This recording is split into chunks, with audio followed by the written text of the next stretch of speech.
Good evening, everybody, and welcome to the meeting of the Joshua Basin Water District. This beautiful evening, Wednesday, March 6th. I need someone to lead the flag salute. Who wants to do it out there? Mike Lipset, lead us in the flag salute. Ready?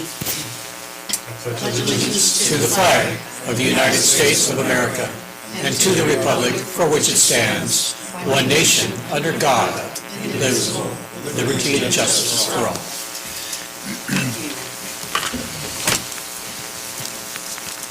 Mr. General Manager, sir, do we have a quorum? We'll do a roll call. Director Reynolds? On here?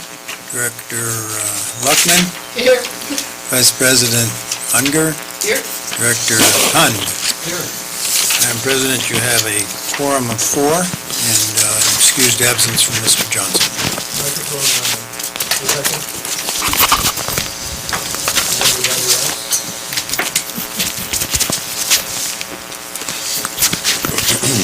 Can I get approval of the agenda? I move the agenda. Madam President, or Vice President, prior to that, I had made, a month ago, I made a request for a financial report, and I was on the understanding it was going to be on the agenda today, and I noticed it's not. I just wanted to make that note. Financial report, what kind? I had made a report, or a request for a report. I wanted to know the salaries and bonuses and benefit packages for the employees. And so I was waiting for that. The response from General Manager was it would take several hours, and I would have to put it on an agenda item. And the response was that it would be on the agenda for tonight's meeting. And so I just wanted to make a note that it's not, and I would like to request that it is put on the agenda for the next meeting. Yeah, and that's my oversight. It should have been on this agenda. It will be on the next week's special meeting agenda. All righty. Well, thank you. Can I have a second? I'll second that then. Okay, thank you. All in favor? Aye. Public comment. Members of the public will address the board at this time with regard to matters within the board's jurisdiction that are not listed on the agenda. State law prohibits the board of directors from discussing or taking action on items not included on the agenda. Members of the public will have the opportunity for public comment on any item listed on the agenda when it is addressed on the agenda. Please limit comments to 3 minutes or less. Do I have public comment tonight?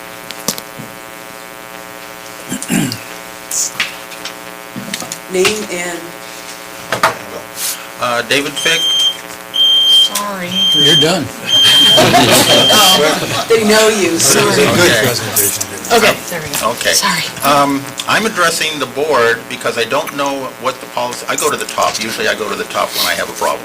And so I'm coming to the board. It might be within his jurisdiction completely, but this culprit here, this is a piece of PVC that was installed in 2005. Go ahead and circulate it to everybody to see.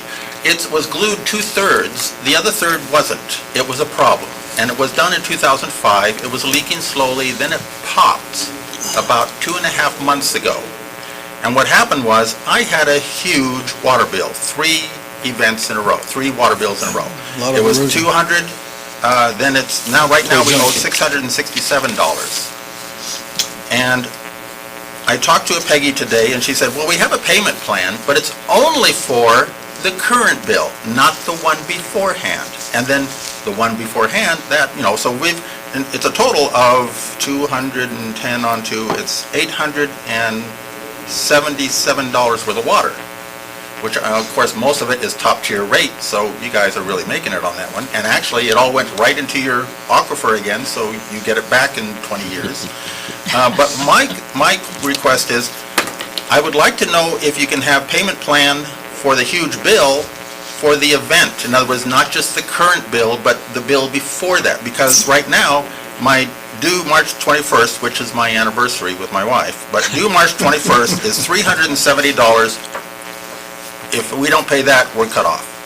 Then, after that, it's $297.40. So together, they make $667. I'd like to put the 667 on the payment plan instead of the 297 and cut off your water at March 21st, my anniversary. So I'm addressing the board to put it on the agenda to maybe consider this for discussion at your next meeting, hopefully before March 21st, to see if we can get this payment plan on the full amount and not just at 297, because we'll have to scramble to be able to make that. It's a long story on why we're close to broke, but we're doing it. So anyway, that's my request. Oh, I do want the piece of PVC back, but that cost us probably about $2,000 to $3,000. It was probably leaking for 14 years, and then when it popped, it was a big one.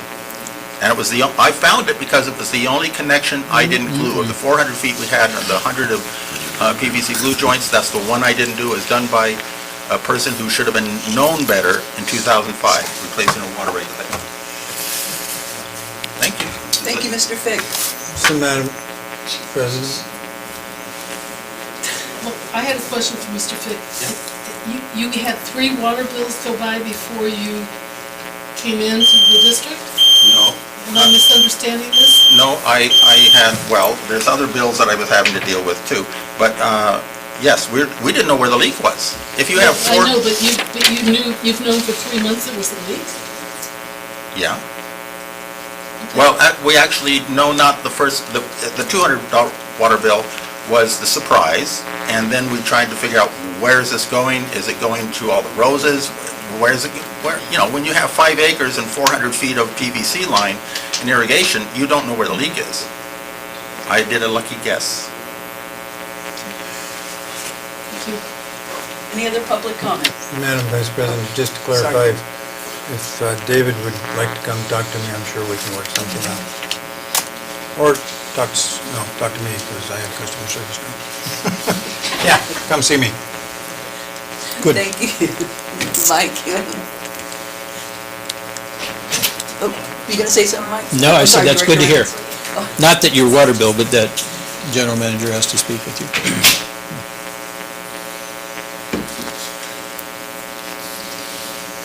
All right then, we're on the consent calendar. Matters on the consent calendar are considered routine in nature and will be enacted in a single motion without discussion. Any board member or member of the public may request an item be removed from the consent calendar and acted on separately. Tonight we have the draft minutes from the February 6th regular board meeting, draft minutes from the February 12th special board meeting, and Exhibit 1, which is a timeline for public hearings having to do with the redistricting. It's a reapproval from the Board of Directors that we need here. I move the consent calendar. Second. Any comment? All in favor? Aye. Aye. Okey dokey. Presentation from Dudek Engineering updating the wastewater treatment strategy. Mike Metz, Dudek Engineering. Thank you, Mike. Take the mic. So as Mike is approaching the podium, you all know that we've been talking about reviewing the wastewater treatment strategy for several meetings of the Finance and Water Operations Committee's agenda item. So we're moving forward, and we've gotten a proposal from Mike, who Dudek did the first one some 10 years ago. And I invited Mike here tonight to give you an overview of what the update will include. So Mike is ready. He even got here a couple hours early. Didn't want to be late. Madam Vice President, members of the board, I'm glad to be here to talk to you today. And what we're going to talk about I got a little outline there. Just to review the purpose of the wastewater treatment strategy from back in 2000. Just talk about some of the 2009 issues. Talk about some of the 2009 parameters that were included that might have changed. Show you where that implementation area is in relation to the district, and then also why we would do the update. So from the existing wastewater treatment strategy, I took that statement that the wastewater treatment strategy was commissioned to identify short and long-term strategies for implementation of needed groundwater protection facilities. A lot of people look at it with the word wastewater in it, and they think, oh, it's all about what we're going to do with our wastewater, and it is about that, but it's really about protection of your groundwater supply. And that's probably one of the most important things to take away from what I'm saying here tonight is why we need to protect that water supply. As you know, the district's 96 square miles in area, and it's totally dependent on that groundwater supply. You have two groundwater basins, Joshua Tree and Copper Mountain subbasins. And, but I will let you know, oops.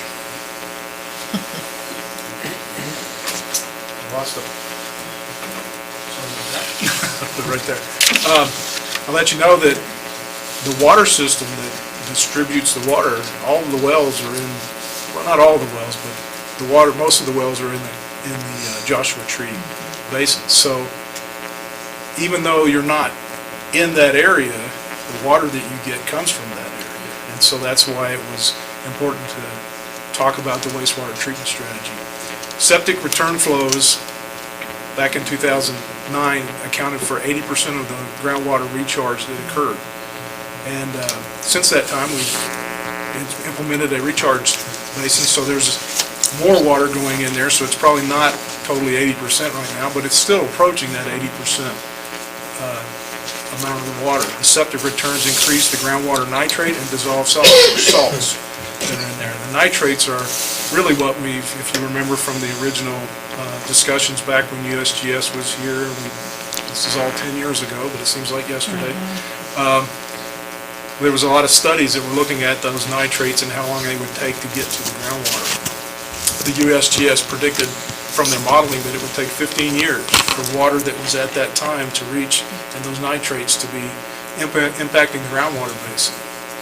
But what we know here 10 years later is that nitrate is increasing in the district's well supplies. Now, I should have probably highlighted that last one. Those nitrate levels are still below the maximum levels that are allowed, but they are increasing, and so that's a little bit of a challenge. And you might think, well, how is that? If they said 15 years, why is it happening in 10 years? Well, I'm sure everybody in the area has seen the increase in people going to the park, and if you want to get a sandwich, you wait a little bit longer now. So all of these businesses and all these places that are using water are putting out a lot more wastewater through their septic systems than what they were. And so from that standpoint, that's going to increase the amount of water going into the basin and therefore decrease that time that it takes to get down to that groundwater basin. So that leads us to wanting to do this update. The parameters, back in 2009 when we did the original wastewater treatment strategy, you might think back to that time, we were, the whole valley here, or the whole valley was looking at wastewater. High Desert was just getting started with their thoughts on that. And I think the board wanted to really look at something that was going to happen, that would lead us into those issues and not allow them to, affect us as much. So from that, we started with a lot of assumptions or criteria or parameters that we were going to develop into that. The study area, which I'll talk about in just a minute, doesn't include the whole district, the 96 square miles of the district. It was a smaller area, and I'll show you that in just a moment. The USGS developed a threshold of 2 dwelling units per acre at which wastewater going into the ground through the septic system would be impacting the groundwater basin. Now, we knew at the time that any nitrate going in the ground would impact the groundwater basin, but it was, the USGS discussion was that a small amount going down there would get diluted so much that it was not a huge impact to the groundwater basin. But as there's more and more and more people and more usage, that little bit, all is a drip, drip, drip that ends up in a lot of bits. So from that standpoint, we want to look at that 2 dwelling units per acre and think about that. Existing customers were exempt from the wastewater treatment strategy and from all the fees and having to deal with it. Yet, it's been, over the last 10 years, it's been noticed that even if you're not building a new house, what's happening with the wastewater is providing a positive benefit to everybody in the district that drinks that water from the groundwater basin. So we're not saying what we're going to do with that, but we want to look at that and see how that impacts the wastewater treatment strategy now, 10 years later. At the time, we had estimated a 2009 cost of about $90 million for a centralized wastewater treatment system and a trunk sewer that would run parallel to the highway. We did not include all of the sewers that would go off of that, and there's reasons for that, and some of them were because the smaller wastewater treatment plants that we were planning for the future, as they would go away, you would use the money that you were using to upgrade and maintain them to build the sewers that would need to get into that main trunk sewer once it was available, which is a reasonable approach. But it was also a kind of a given with the start of this wastewater treatment strategy that we would look for other funding opportunities in the future when we needed those sewers. Well,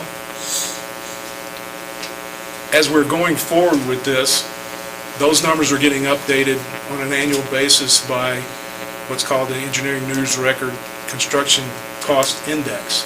So they were indexed back in 2009, and they have been increasing. So it's not 90 million anymore. I didn't actually do the number because we're going to do that as part of the whole project. We're going to update that number, and we're also going to include some of those smaller pipelines that will be needed to drain into the trunk sewer, so that we have a more comprehensive number that we would use for the wastewater treatment strategy as we move forward for the next 10 years. So I wrote that there. It's not, the original wastewater treatment strategy was not intended to include the total cost of implementation. It was only those facilities. Wastewater production was estimated at 220 gallons per day per equivalent dwelling unit. So an equivalent dwelling unit, just so everybody knows, a residential house is a dwelling unit, obviously. And we call it an equivalent dwelling unit because you can take a commercial development and express its wastewater generation in terms of equivalent dwelling units. So a house is 1 EDU, a business might be 5 EDUs. So we can get it down to something that we can compare. So that's just a way of looking at that. I can tell you, throughout the state, throughout probably the country in a lot of ways, everybody's looking at that amount of flow that you expect from a 1 EDU. And the reason being is it was a lot more years ago, but we had all the conservation issues and everything that went on. And so the flow that comes out of the house has decreased dramatically in some cases. So we want to take that into account as we do this as well. But the thing that I will tell you about that number, we're doing quite a few studies right now, and when the flow goes down, the amount of material that's in the water doesn't go down. It's the same thing. So what you end up with is a lower flow, but a higher strength. And so what happens is if you're thinking about a treatment facility, there are certain things in a treatment facility that are based on flow. Pumping, equalization, but tanks, anything that's based on how much water is going through the system. But there are other things like the actual treatment process that is based on strength. So you can think about that things that, as you lower that number, there are portions of a treatment plant that would go down in cost because you wouldn't need them this big, but there's other parts that go up. And so that has to be considered. For the purpose of this, we just want to see what that impact is and what we actually are or should be using at this point. Those were numbers from 10 years ago. They have gone down. Existing development parcels were soon to be safely treating and discharging wastewater. So everybody who has a septic tank in the original study was assumed that it was doing what it needed to do, and it was being safe, and it was treating the wastewater. And we're not saying they weren't safe, but we do know that nitrates continue to come from those as well as other larger situations. So again, that led us to wanting to update the wastewater treatment strategy. This is the area which the wastewater treatment study impacted. It's all along the highway, on about a mile, or in some cases a little over a mile on either side. And this represents a 35 square mile out of their 96 square mile area. So it's roughly a third of the overall district. This is the area where currently most of the development is, that's higher density.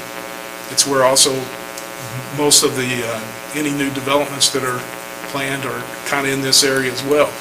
Now, this isn't to say that out in the other areas where it's less dense, somebody might not come up and say, hey, I'd like to build a really big, nice development out here in the middle of nowhere, and it's going to be, really densely populated, and but they would have to put a treatment plant out there. It's not a situation where what's happening at the wastewater treatment plant, or wastewater treatment strategy, we were looking at this area only to start with, but now as we go into the update, we might want to look at what could happen out elsewhere.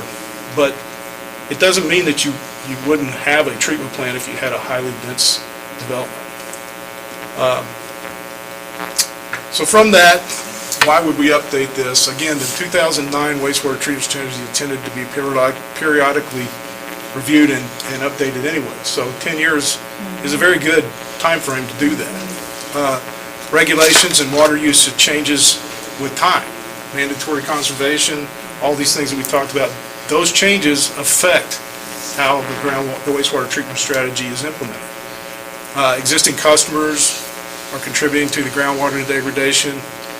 We know that's happening, even though we weren't including all of that in the beginning, but we know that's happening. We want to be able to to know what that effort is. The entire service area receives potable water from the same source, roughly the same source. Reevaluation of the wastewater collection, treatment, and disposal methods.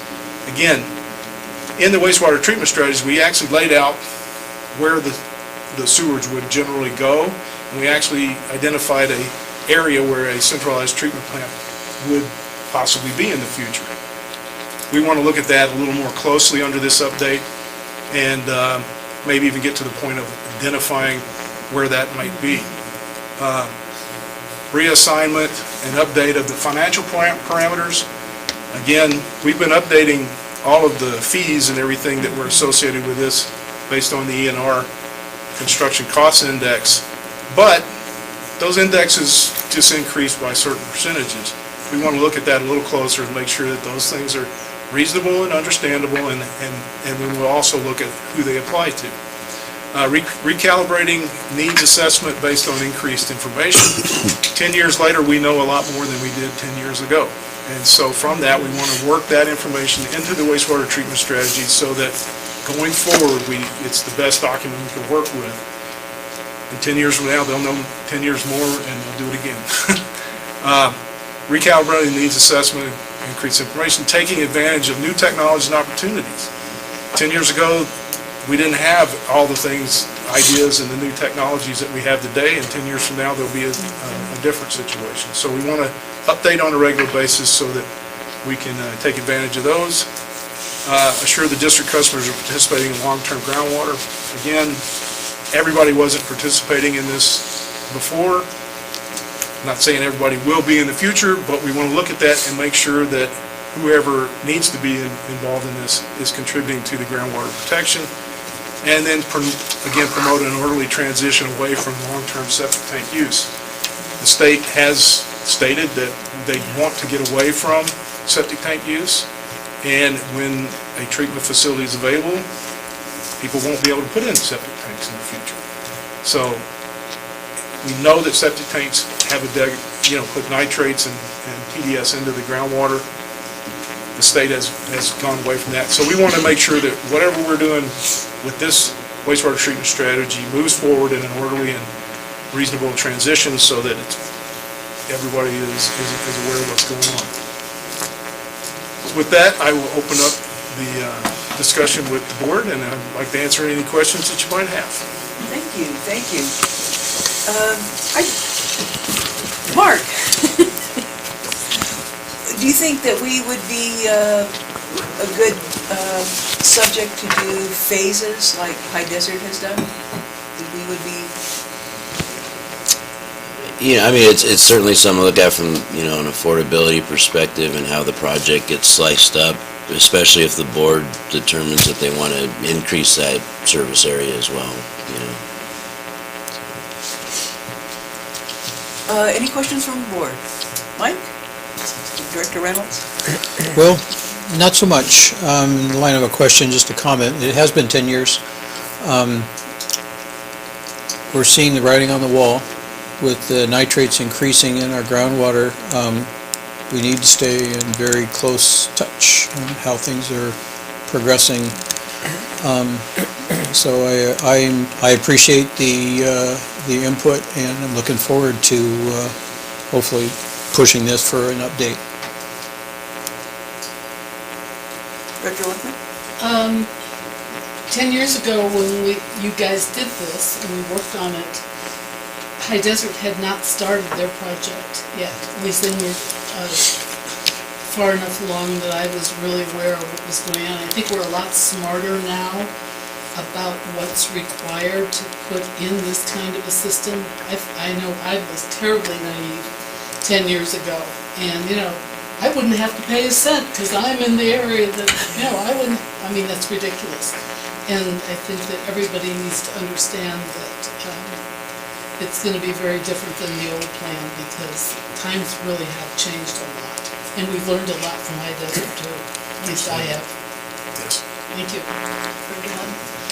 Well, just the old saying that eventually you have to pay the piper on stuff like this, and it's better to get out in front of it. And I think the point you made, and that's what I always come back to, this is ultimately about protecting our groundwater. Managing the sewage is what you think about, but the reason why you're doing it is to protect our groundwater, our aquifers, and also the point you made about, I think some of the assumptions that were made before, we've looked at that again in terms of the 2 EDUs and, people that already have septic are adequately, safely, protecting the aquifer, but we know that they're not because our septic is starting to make it down into the aquifer, especially here in town. The USGS monitoring wells are showing that. And, I think that because of that, everybody's going to be impacted if we don't get a handle on it, and everyone benefits if we do go to a sewage system where it's necessary. So I think we, hopefully the ratepayers that are paying attention to this issue understand that, and hopefully if we do decide to look at, spreading that cost amongst, all the ratepayers in an affected area, if we make that decision, that people will understand that they are benefiting by contributing. Open it up for public comment. Mr. Whitman? Mike, you kind of intimated that a lot of the nitrate increase is because the tremendous increase we have in tourism in this area. Mike, excuse me, Steve, do you want to get up to the mic so Bob can get you? We all want to hear what you have to say, especially those YouTube viewers. Stephen Whitman, Joshua Tree resident. I wanted to ask Mike if he had implied that the increase in tourism had increased the nitrate infiltrate into our water district. And if so, is there any program or any thought of getting federal reimbursement to solve this problem? In other words, if we're taking all the tourists in, the park's taking all the money in, and we get to pick up the water bill, well, how about the federal government coming up with some money to give us some fresh water? Kind of a blunt question, but it's what I'm curious about. Okay. I think you read a lot more into what I said. But what I can tell you is, the amount of wastewater that is generated is directly proportional to the amount of water that is used. So I'm not necessarily saying that the nitrate problem is a result of those people, but the amount of wastewater that is generated is increased by the more people that are in the area. No different than if there were more people living here and they had houses. Now, as far as the groundwater protection aspect of that, I would make the assumption that people who are running those businesses are charging those people based on the fact that they have to run their sewer systems and they have to pay their fees. So then in a roundabout way, those people are paying for that.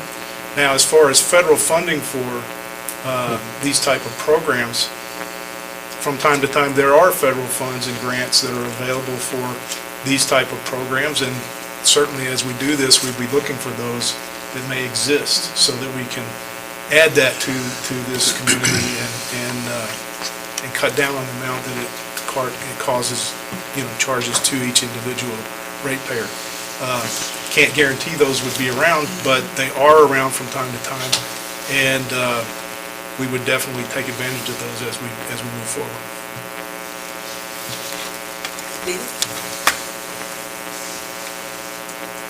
David Fig, Joshua Tree, I want to add to the prognostication situation. 10 years ago, Mickey Luckman was not on the MAC, Steve Whitman was, and there was this Altamira project that they tried to foist on Joshua Tree. It's still lingering, but it was a high-density project. Now, it's a possibility that Terry Rahal has been worn down for 10 years because in a meeting we had, Kurt Sauer was there too, General Manager Kurt Sauer, me, and some others were there.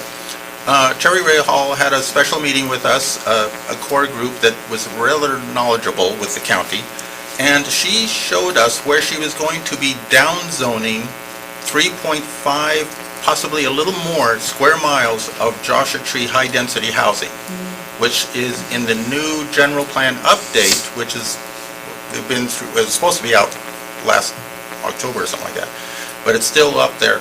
But she did show us that everything that was high-density, high zone, 4.2 units per acre, was going to be down to RL 2.5, which means that in their prognostication of huge high-density developments coming to Joshua Tree, that ain't gonna happen. We'll sue the bastards if we have to. So she wore down, that's what's gonna happen for the next time, because high-density housing just doesn't work out here. So, just letting you know. Tom? Who's this guy? Tom, excuse me, I haven't talked for a while. Tom Flo and Joshua Tree North. When I was listening to Mike Metz, who's standing right there, he was saying, I think 2 or 3 times, we're going to take a look at this, we're going to take a look at that. And what I got from that was that this is preliminary. This is it is a study that's going to be done for $44,000. And then from that, we're going to update the strategy. And so I think it's premature to get into some of the concerns that we might have now, because we don't have a full picture of what the current situation is out there in the environment. But I think we need to do this. I was also curious if this was going to be, if this is state mandated, or if we're simply being proactive. Not yet. We're being proactive. Thank you. Yes, it's not state mandated just yet, but, I mean, obviously, treating your wastewater is, in some shape, form, or fashion. You can't just let it go anyway, but it could get there one day that like I said, the on-site wastewater treatment rule that came out 2 or 3 years ago, I don't know. Was it about 5 years ago now? That's the rule that the state put out that really, with the purpose of cutting down on the number of septic systems that we have, so that we can move more to something that's a better treatment. So. Director Luckman had a question, Mike. This is a curiosity question, Mike. I'm on a septic tank, and I'm not on 2.5 acres. which is the minimum lot requirement to have a septic tank from now on. What happens if my septic tank fails catastrophically? Well, according to the treatment rule, or the on-site wastewater treatment system rule, if there is no other sewer system available to you, then you're allowed to replace your septic system. In the wastewater treatment strategy, the 2009 strategy, we had in there that people that were doing that, or if you were building a new septic system, we wanted it to be built such where it could be bypassed, so that water would go through the septic tank until such time there was a sewer available, and then you would bypass it and take it out of service, and you'd go to the sewer system. So these are the kind of things that, when I say we want to take a look at things, these are the kind of things we want to do, is put down the planning now that will allow the easy transition to the sewer system when it becomes available. And that sewer system could be going to a local packaged treatment plant, as in the Altamira, they would have their own packaged treatment plant. But then as the centralized or regional plant comes in with a large trunk sewer, then we would tie those in and it would go down to that treatment plant. And those other ones would be abandoned. So, Thank you. yes. Any further public comment, questions?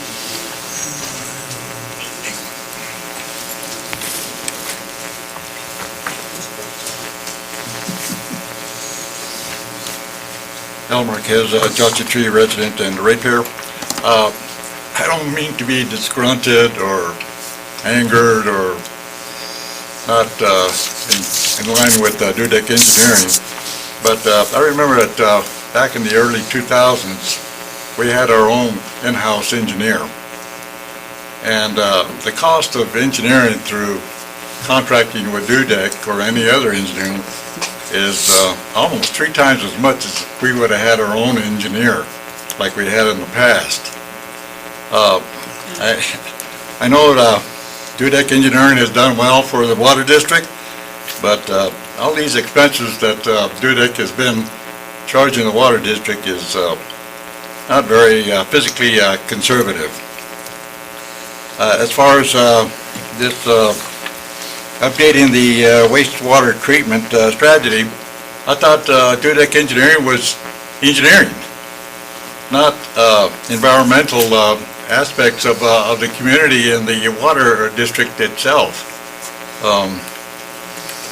Like I say, I just want to go back to that the district board has to be a little bit more conservative about the expenses that they have and will be in the future. Thank you. Just like to say, it's hard to say what an in-house engineering department would cost today. Probably be pretty expensive. And also too, having it hired out, there's a level of transparency there that we're not cooking our own numbers, putting forth our own our own results, what we want it to look like. It's a lot harder to say that somebody is giving us the numbers that we want. And I think there's a level of transparency and some separation there that I think is really helpful.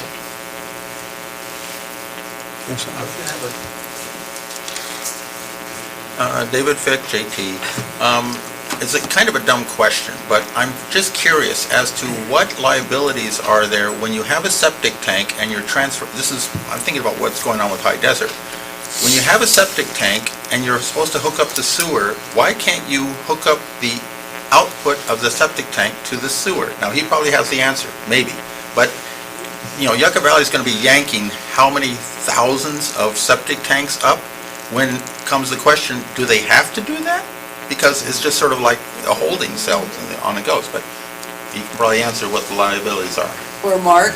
Actually, I was going to say Mark probably knows that answer better than I. In some cases, we approached the regional board on that issue, and when I had left there, that was actually still being discussed for some of the larger commercial buildings like churches and things like that, so they had an auxiliary supply or an auxiliary tank that they can pump to. But most of that is just the bureaucracy involved with it, making sure that people do connect the proper way. That tank that's in place is going to still continue to degrade even though you've hooked up to it, most of them are already old and serve their purpose out there. They're steel, and, some of them have holes in them. They're not even tanks anymore, so that is a possibility. You could do that, but it's kind of a nightmare to manage on the paperwork, and so. Mark, I would add to that, when you, a wastewater, a septic tank is a small treatment system, and I'll just say the bad stuff goes into in there, it gets broken down, and then the water that leaves has nitrates in it, but it doesn't have all that bad stuff in it, or as much. When you go to a treatment facility, you need that bad stuff to go in the treatment plant so that the treatment plant can work. If you were only sending the effluent from the septic tank, you might not have enough what's called biological material that the plant could actually operate on. So you want to just send all that stuff down there, and then the treatment plant itself grows microorganisms that eat that and get it out of there. And then what leaves that plant is all better treated, because it removes the nitrates and all the other things that you can't do in the septic tank. Any further comments from the public? General Manager Sauer. So just two things. One little comment. I'm going to jokingly say, Mike, that I don't want to wake up tomorrow morning and the lead story on our local radio station is that we are putting in a sewer treatment system. Okay, all this discussion, I want to share with the public, is to update the wastewater treatment strategy and plan for the days ahead when we do have to do that, and to have the money available,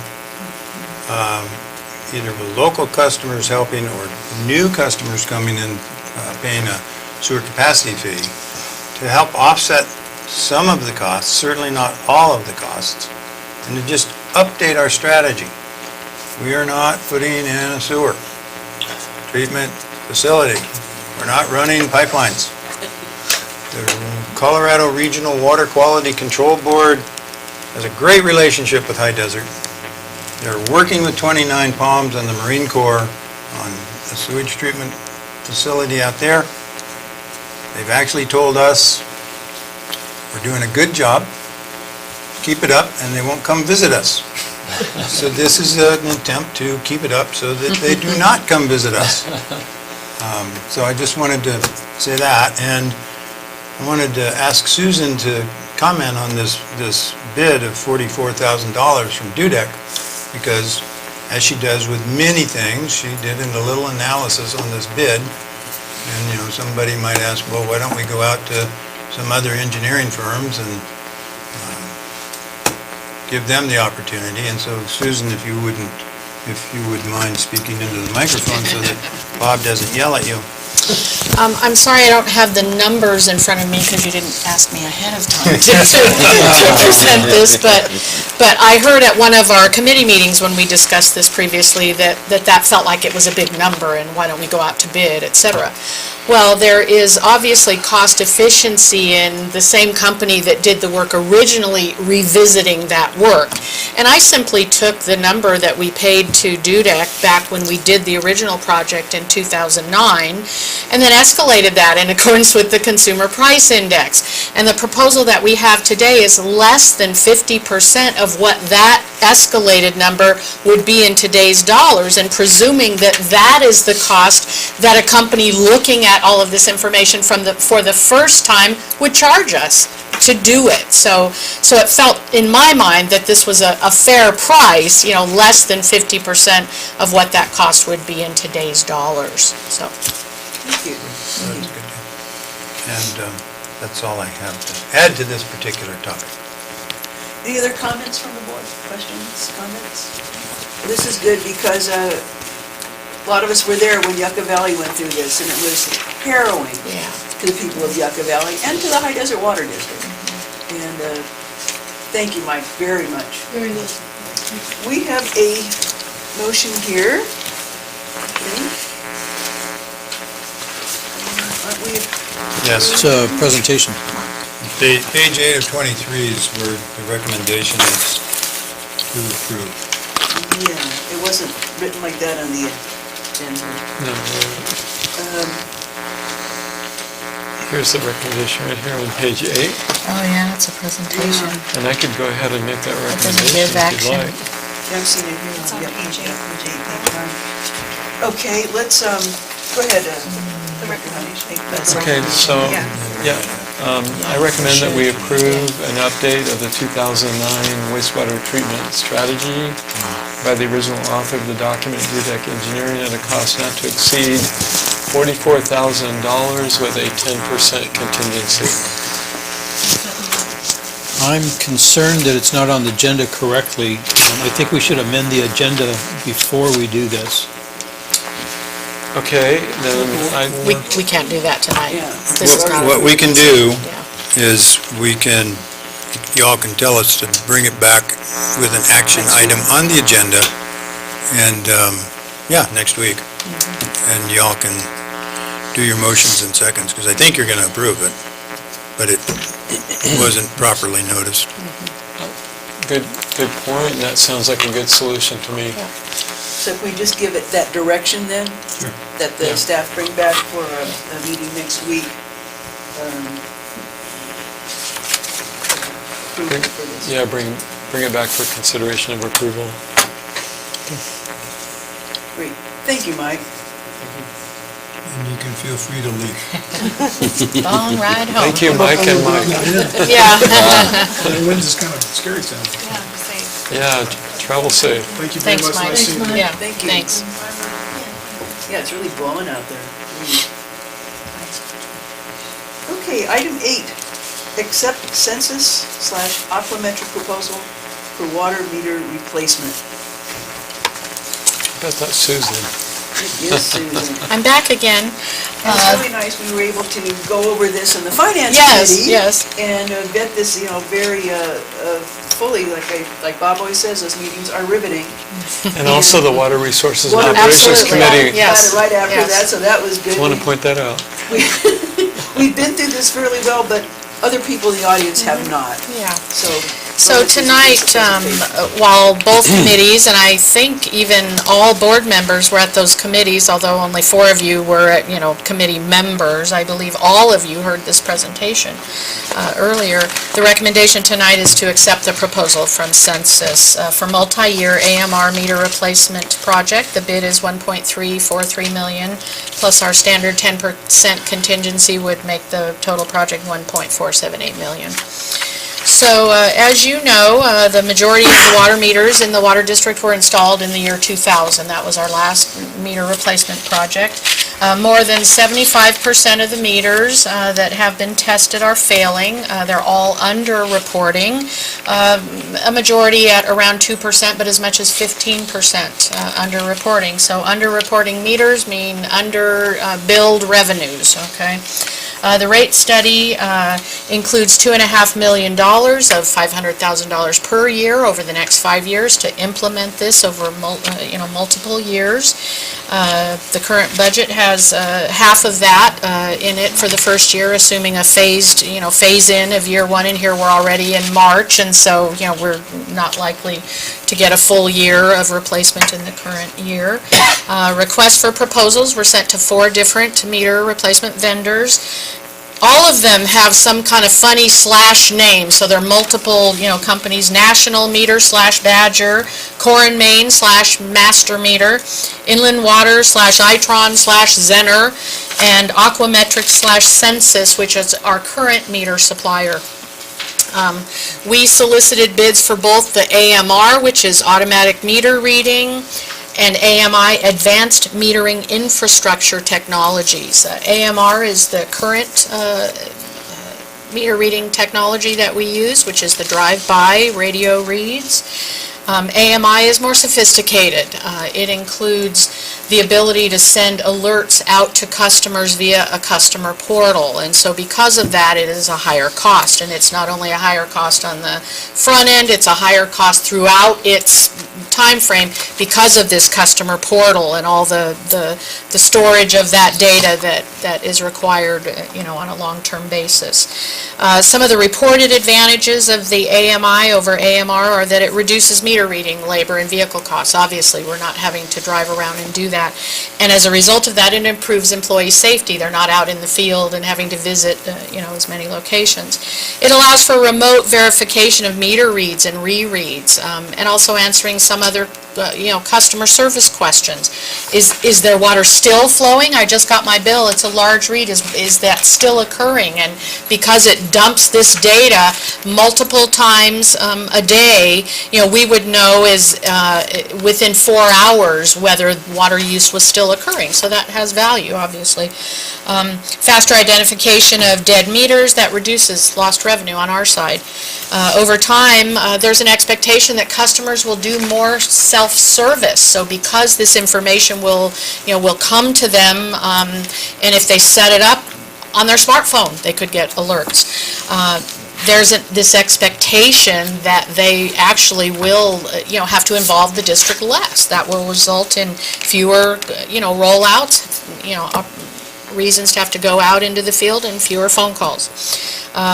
Also, a reduction of the need to estimate bills that takes extra staff effort, and then obviously water conservation is a huge factor here. When customers can find out at any point in time how much water they've used already, what's going on at their meter, that allows them to manage that more efficiently and helps us meet any conservation, obligations that we have.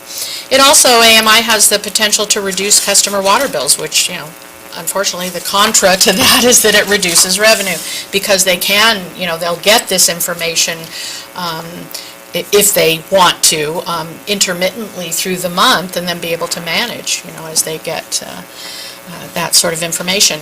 So while, this AMI, the latest technology, is, expected to reduce meter reading, labor, and vehicle costs, we have really no idea what additional labor might result as as an impact of that. So while this information can be going out to customers, what are they going to want from us in response to that? Are they just immediately going to pick up the phone and still need somebody to roll out?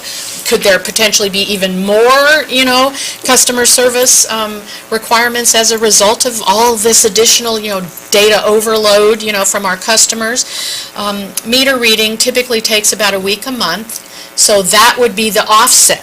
And if this additional time, as a result of AMI, exceeds that 1 week, kind of opportunity, this labor opportunity that exists, then our analysis is wrong. It's actually going to increase the labor cost, associated. So that's a real unknown for us, We currently recommend the AMR option, but if the board elects, AMI is still within the budget that has been established and funded through the multi-year rate study. So we recommend really AMR because we know that it works. We've been using it for 19 years already. We have the technology in place already. We have some of the equipment already. We know that it works with our water. There are a lot of unknowns with AMI, and so for that reason, and in light of the fact that we've got a pretty big undertaking with our CIRP, endeavor here, this is something that is more of a known. It's a known component here, and for that reason, it feels more comfortable for us with a lot of other things that are sort of in static here. So we received bids from all 4 of the vendors. Page 16 of the packet shows, that in really every case, National, which is Badger or something, I don't know what they... National Meter Badger, yes, had the lowest bid, and so one would say, why aren't we recommending them? Back to the AMI issue, all bidders include some assumptions about AMI, because remember, AMI takes these towers, and so the the information goes to the towers and then out to the, the portal from there. And so there are assumptions about what what infrastructure is required. Will we be able to pick up all areas of the district with this, tower infrastructure? We don't know. So actual costs, when they get out here into the field and we find out that something doesn't quite right, might be different than what we have here. And they've all, put that caveat into their proposals because they just don't know till they're here. So, several of the reasons that we recommend Census. Technology. Census is the only proposer that is already distributing and has for, my goodness, since 2007, the magnetic meters. So magnetic meters have no moving parts. That's an important issue for us. They've proven to work well in our water, and there's a lot of the salts that Mike talked about, TDS. There's a lot of buildup in our water, and that those minerals build up and on those moving parts, and they cause them to fail or read slow over time. The meters have proven to work. They also record lower flows than the non-magnetic meters, and we'll talk a little bit more about that. The other vendors don't have magnetic meters yet in all the sizes that we need, and I wouldn't suggest that the district be the test site for some first generation, magnetic meter from one of these other vendors. So that's one reason. Again, as I said earlier, these are currently in use. We're already using the meters that they are proposing, as the latest technology. We have 650 of them in place already, so that's money that we don't have to spend again because we've got the latest technology. We have the meter reading equipment in place already. Our people know how to use that equipment. That understanding, that training, those systems that are already in place that, between meter reading and billing and all of that sort of stuff has value to the district. And operational procedures and understandings, are all in place related to this equipment and this system already. Another issue, excellent service and staff support. So we have a 19-year relationship with Census already, and they are very responsive to our needs. The account manager who's assigned to our account has been out here countless times, out in the field with Val, meter reading equipment problem, or why isn't this working, and extremely responsive, and that's worth something to us. So now on to the low flow collection. So one of the really big advantages of this Census meter, this latest, technology, is that they are capable of measuring lower flows than the other non-magnetic meters, and no one else has that technology yet. So as an example, Census can read 0.11 gallons per minute for both our 3/4 and 1-inch meters, which is the 98% probably of all the meters in the district. At the 1-inch meter low flow rate, all the others are measuring 0.75 gallons per minute at the minimum. So they are missing all low flows up to 0.75 gallons per minute. Swamp coolers? Swamp coolers. Leaky Absolutely. faucets. Small leaks, okay? Measurement of low flows is an important issue related to small leaks, lower flows for irrigation, systems, partially open faucets, and especially swamp coolers. Where Kathleen has talked to us many times about the swamp cooler study, and there's a recognition that this is a big issue, and it's quite different water use here in the desert because of swamp coolers. So with an average 10 gallons of water use per hour with a swamp cooler, that's equivalent to approximately 0.16 gallons per minute. Ding, ding, ding, guess what? Census is the only one of the meters that can measure down to that flow, even lower than that, okay? That water would pass through all of those other meters undetected. Undetected water is lost revenue, and it's water loss that we have to report to the state. Considering average swamp cooler use of 10 gallons per hour, with most use occurring in a 10-hour period, let's assume that'd be 100 gallons a day. Using the quarter June 1 to August 31, which is 92 days and probably the hottest quarter of the year, and assuming that, let's say, 75% of our active water customers use swamp coolers as their primary means of cooling, that's over 27 million gallons, or 84 acre-feet of water that would be undetected by the non-magnetic meters in just 1 quarter. Change any of those assumptions, and that number can be significantly more than that. If there's another month or two of hot weather, or it's more than 75% of our customers, we tried to be really conservative, and Mark helped a lot with this analysis. So then, using the lowest tier rate for each of the next 4 years, because we already have rates that are set in place with our rate study, remember, and then assuming that water rates increase by 2% per year after, we could pick up an additional $4.1 million of water revenue over 20 years simply with these low flow measurements compared to the other meters that we're considering. It's huge. That's a huge amount of revenue. So while the census bid is higher than most of them, that changes this analysis completely. We're generating revenue as a result of this. And my analysis doesn't even consider the normal increase to revenues that will occur as we replace our meters. We can probably expect another $1 million of revenue over 20 years as a result of the replacement of meters, but that's the same factor for all of these. Any new meters would have that same impact, so I didn't even add that to this analysis. Another reason for considering census is the transition from AMR to AMI. So if today we think AMR is a good fit, but gosh, 10 years from now, we really want this AMI. The customers want it. There's just, for whatever reason, there's demand for that.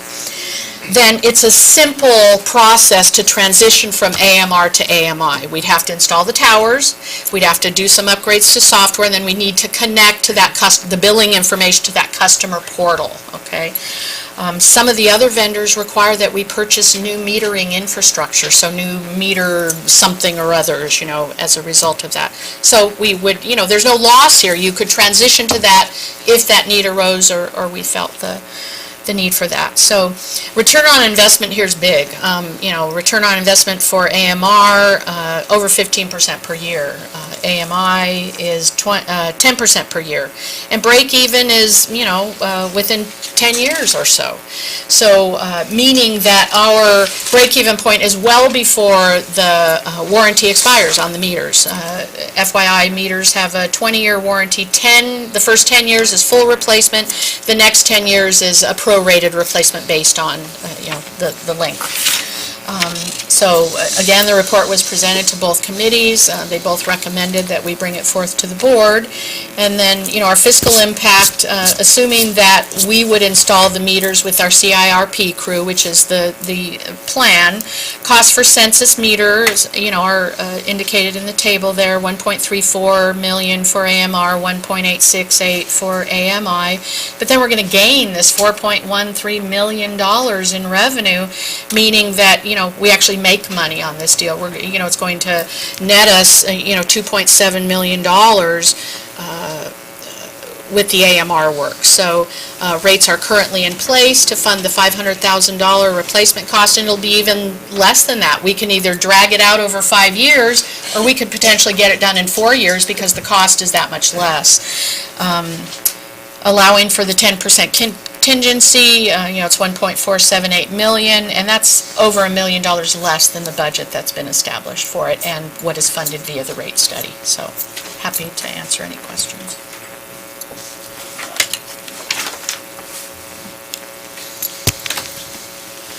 Public comment.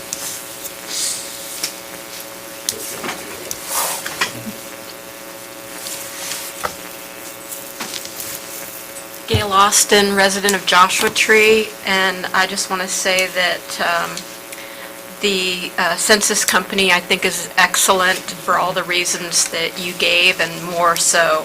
I would prefer that the board stick with the AMR. I think the AMI, with more bells and whistles, you have more problems and possible higher cost. People from my generation, we'd rather have an old Chevy that we can go in and fix than a new Prius that we have to take to a dealer because we don't know what's going on. And so the AMR makes much more sense to my generation. Maybe when the next generation takes over the board, At that point, you said that it would be an easy transition, but I don't think they'll want towers either, as much as we don't. And the other thing is, I like the idea of feet on the ground, somebody from the water district going and reading the meters with the radio. Somebody's out there, and so they're seeing what's going on, and I think if everything goes technological, you have no idea what's going out there. You're in your little office taking care of things. So I would rather you stuck with the AMR than the AMI. Thank you.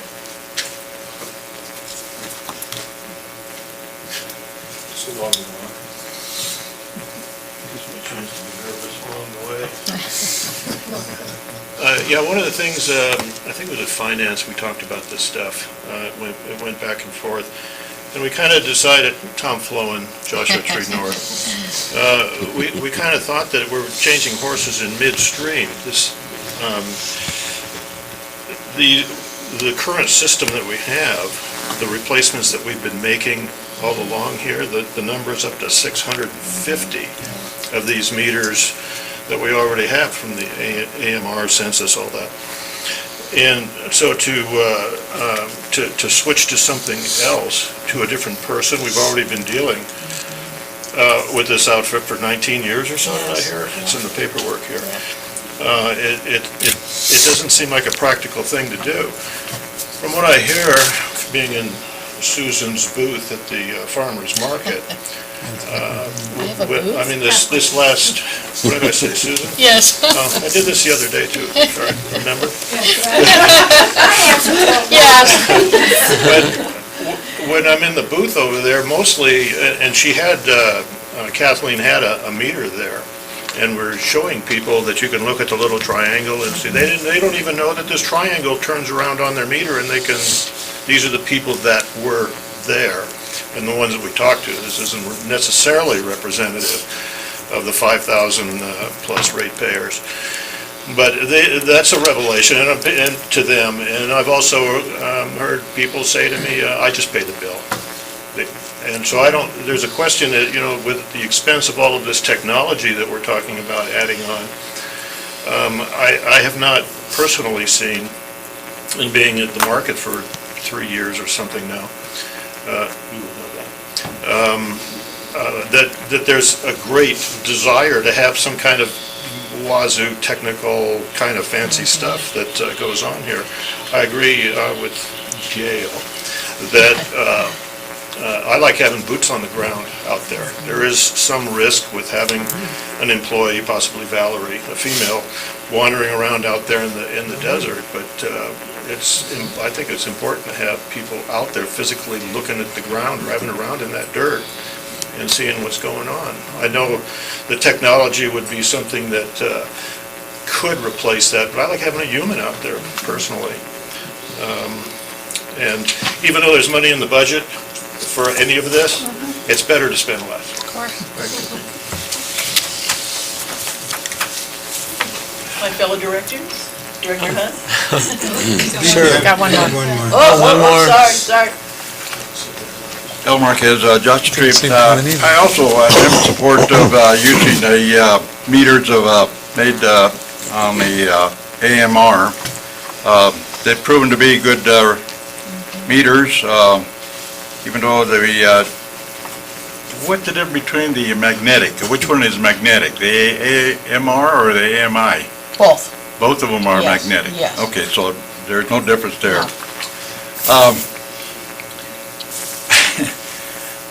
I have a problem with the numbers that staff has brought forward, talking about they're losing 84 acre-feet a year for the 2% of mismeasurement on the meters. The information that I have been able to acquire the last couple of days, it's between 26.6 and 35 acre-feet a year of loss of revenue from inactive, or not inactive, but meters that are not reporting well. And I'm just using about the amount of water that's being sold every year, and the average of 2% of that is within that range, 26 and 35 acre-feet a year. Much of the water that we do lose from the district is from flushing out the wells. And I'll keep on saying, well 14. We've already flushed that well approximately 300 acre-feet so far in the last 3 years plus. And it's still not online, but I won't get into that. As far as the loss of water from meters that are not reading properly, the numbers just don't come out as far as I'm concerned. But I'm in favor of replacing meters, but they should be more conservative on the replacement of meters. The ones that are misreading, maybe 15%, well, those meters should be taken care of right away. But for the whole district, buying 4,700 meters or whatever it might be, 4,500 meters at one time is just too expensive at this point in time. Maybe they can just spread it out after a period of months or within a year to purchase those meters so that it wouldn't take too much of the budget from the water district. They can use that for pipe replacement. Thank you.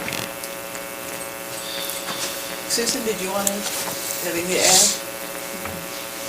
Speak for themselves. Okay.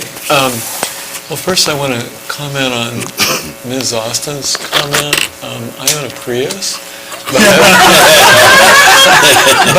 But sometimes when I'm looking at that touch tone, I'm sorry. that digital display, I'm wishing I had an old reliable Chevy. Right. And I also really like old Chevys. 56 is probably my favorite year. And I wanted to say that I am just amazed at the level of detailed analysis that Susan does on these things, and it's really, really important because, you know, the numbers that come in, you see national 906,000, and you go, well, no brainer, we'll do that, right? But then when you do the detailed analysis, there's more to it than just that initial figure.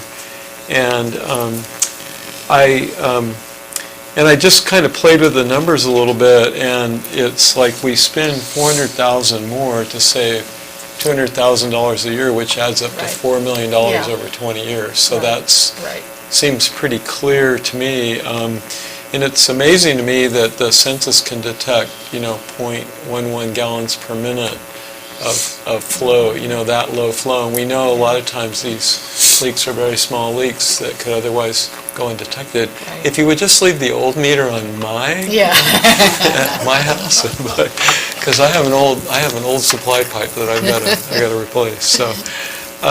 So anyway, I also wanted to point out lastly that by using our crew that we are in the process of hiring to do our capital improvement projects, as opposed to contracting it out, just for this project alone, we're saving almost $675,000 by having our crew install the meters versus a contractor. So I really, really like the fact that we took the plunge and based a lot on Mark's experience and recommendation, and invested in more employees to do pipeline replacement and meter replacement ourselves. I think that was a really good move, and I really like the fact that we're also providing more good-paying jobs in this community by doing that.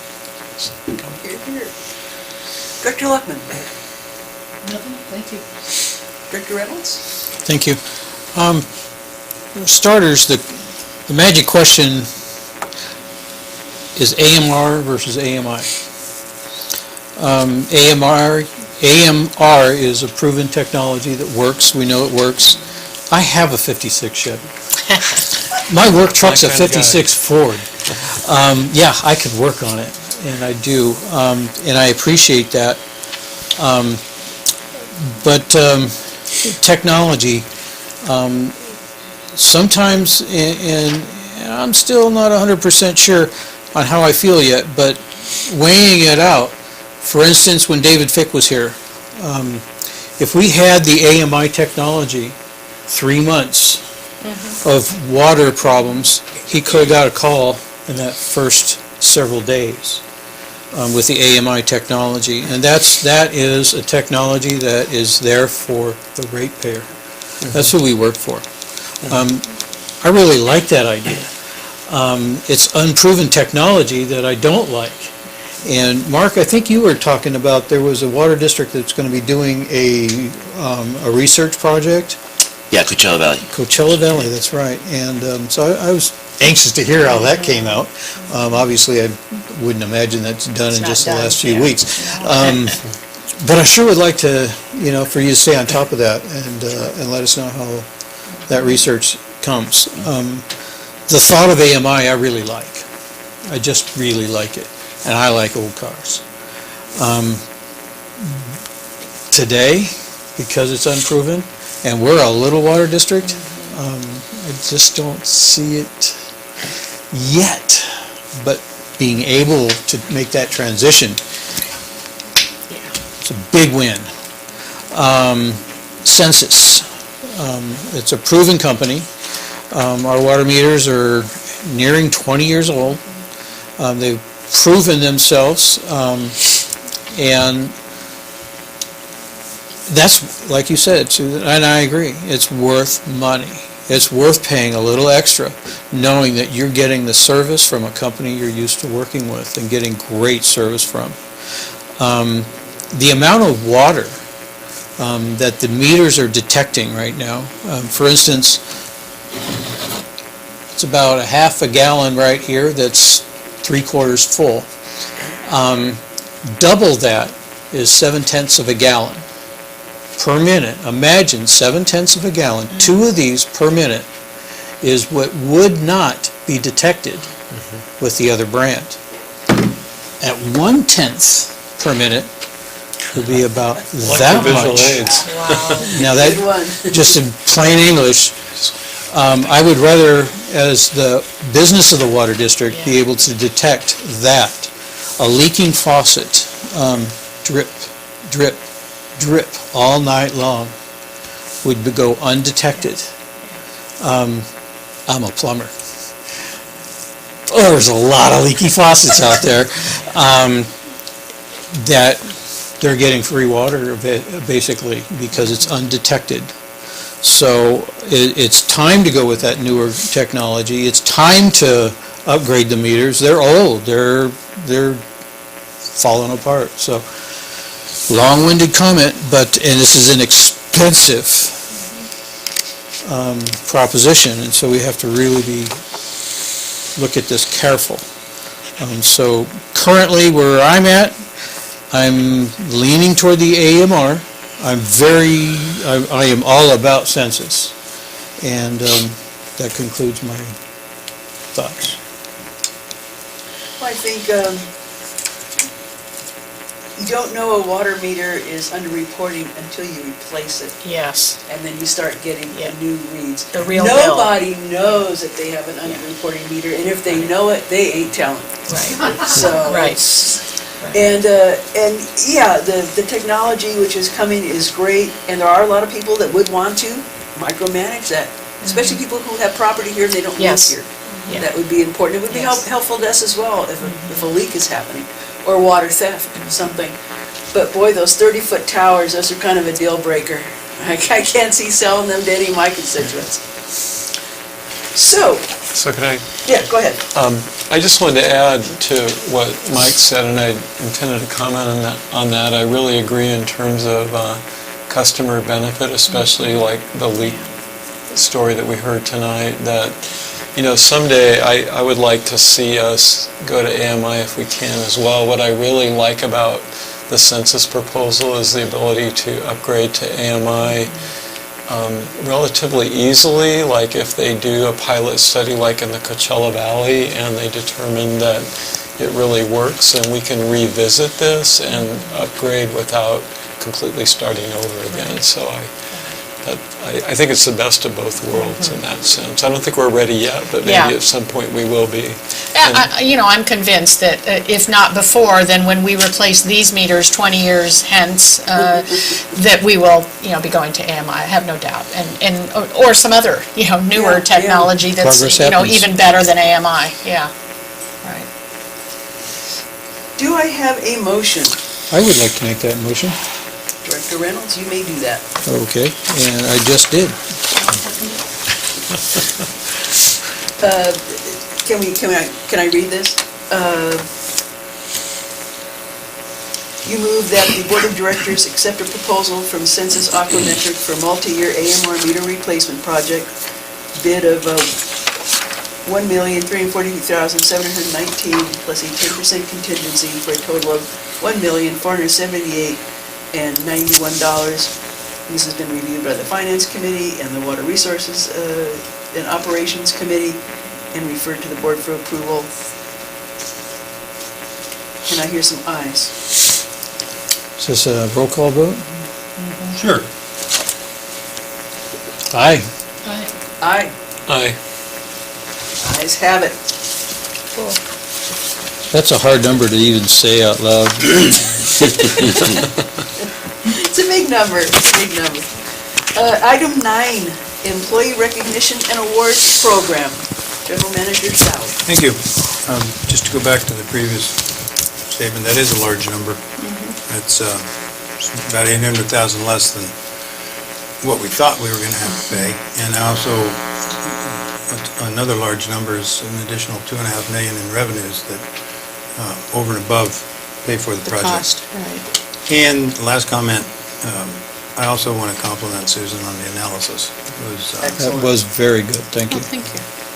yeah, it carried my opinion over to where we are. All right, so the Employee Recognition and Awards Program. And the recommendation is that the board approve the Employee Recognition and Awards Program as has been presented to both the Finance Committee and the Water Operations Committee. And basically what I found here is that myself and other supervisors have no way of recognizing individual employees for outstanding performance. They have to wait the entire year and get an evaluation and can be recognized for year-long outstanding and excellent performance. But you can have employees that do outstanding things that last for a month or last for 3 months. And I thought it was time that we worked on an employee recognition program that will help us with employee morale, keep folks around, it's another benefit. And so I thought I'd just do it, and then we talked to Gil. And according to the Water Code, Section 30580D, the general manager shall fix and alter the compensation of employees and assistants, subject to the approval of the board. So I need the board approval to implement an employee recognition and awards program.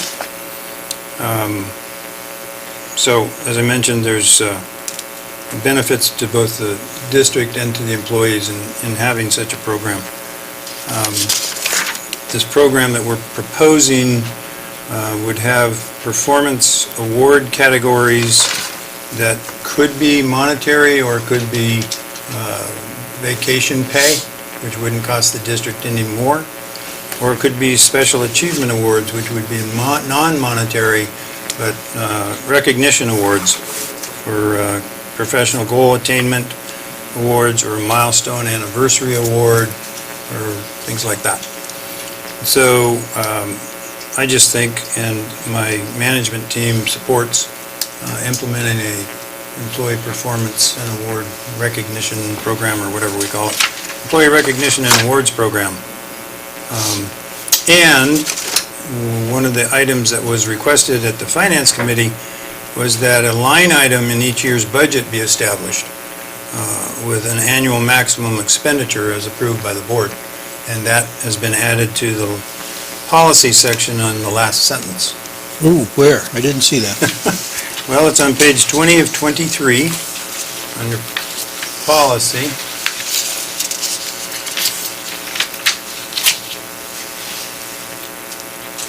Near the top. Under policy, last line, right above definition. I see it. So the very last line in that paragraph says a line item in each year's budget will establish the annual maximum expenditures as approved by the board.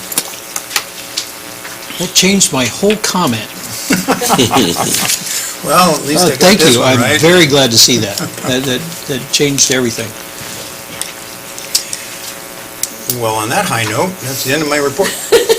Quit while you're heading. Any comments from the public? The board? Mr. Reynolds? Mr. Al? Marquez. Come on, Al.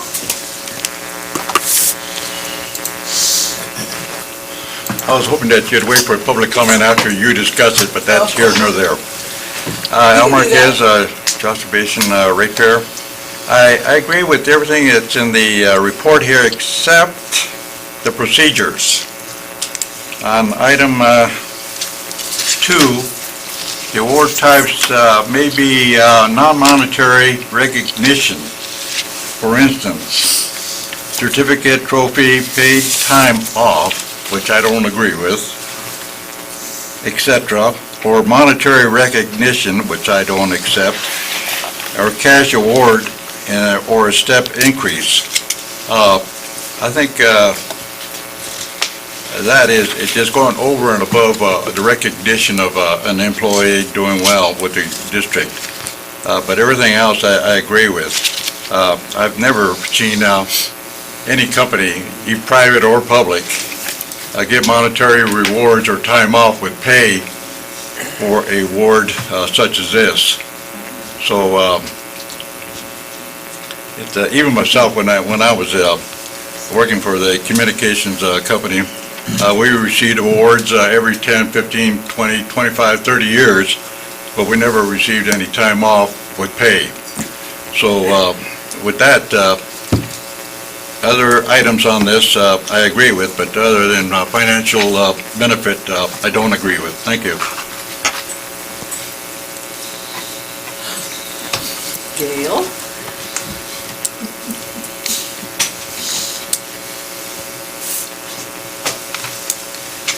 Gail Austin, Joshua Tree. I just wanted to comment that I sat in on the 2 of the meetings where this was discussed, and so I heard a lot of back and forth that maybe some other people on YouTube might not hear.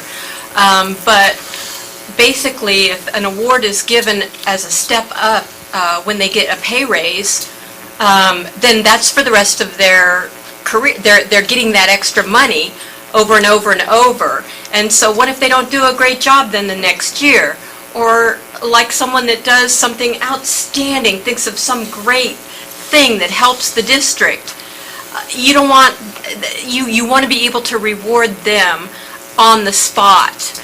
And so I think after a lot of the different discussion, that I thought it was great to just let the general manager have a line item budget where he could say, here's a gift certificate to Pappy and Harriet's, or here's a day off. Good job.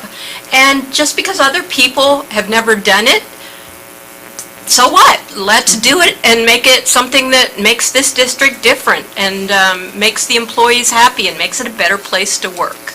That's just my opinion.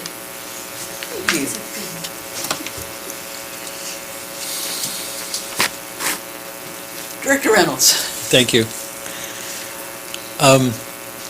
First of all, I really appreciate hearing your input, especially even before it's my turn to talk, because sometimes hearing what you have to say can change my mind.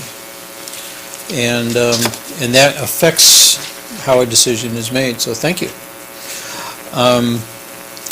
Also, my eyes, time for new glasses, because I am very glad to see that last line on that, and I didn't see it when I was studying this. Thank you, thank you. That changed my entire idea of this, because as a director, it's about money. You know, our job is to produce, you know, and to follow the budget and to make the budget and to make sure that we adhere to a budget, and then that we are able to provide you with the budget to do the job.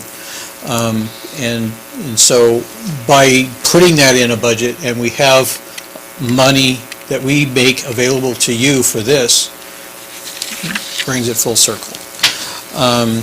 The next thing I have to say is a happy employee is a productive employee.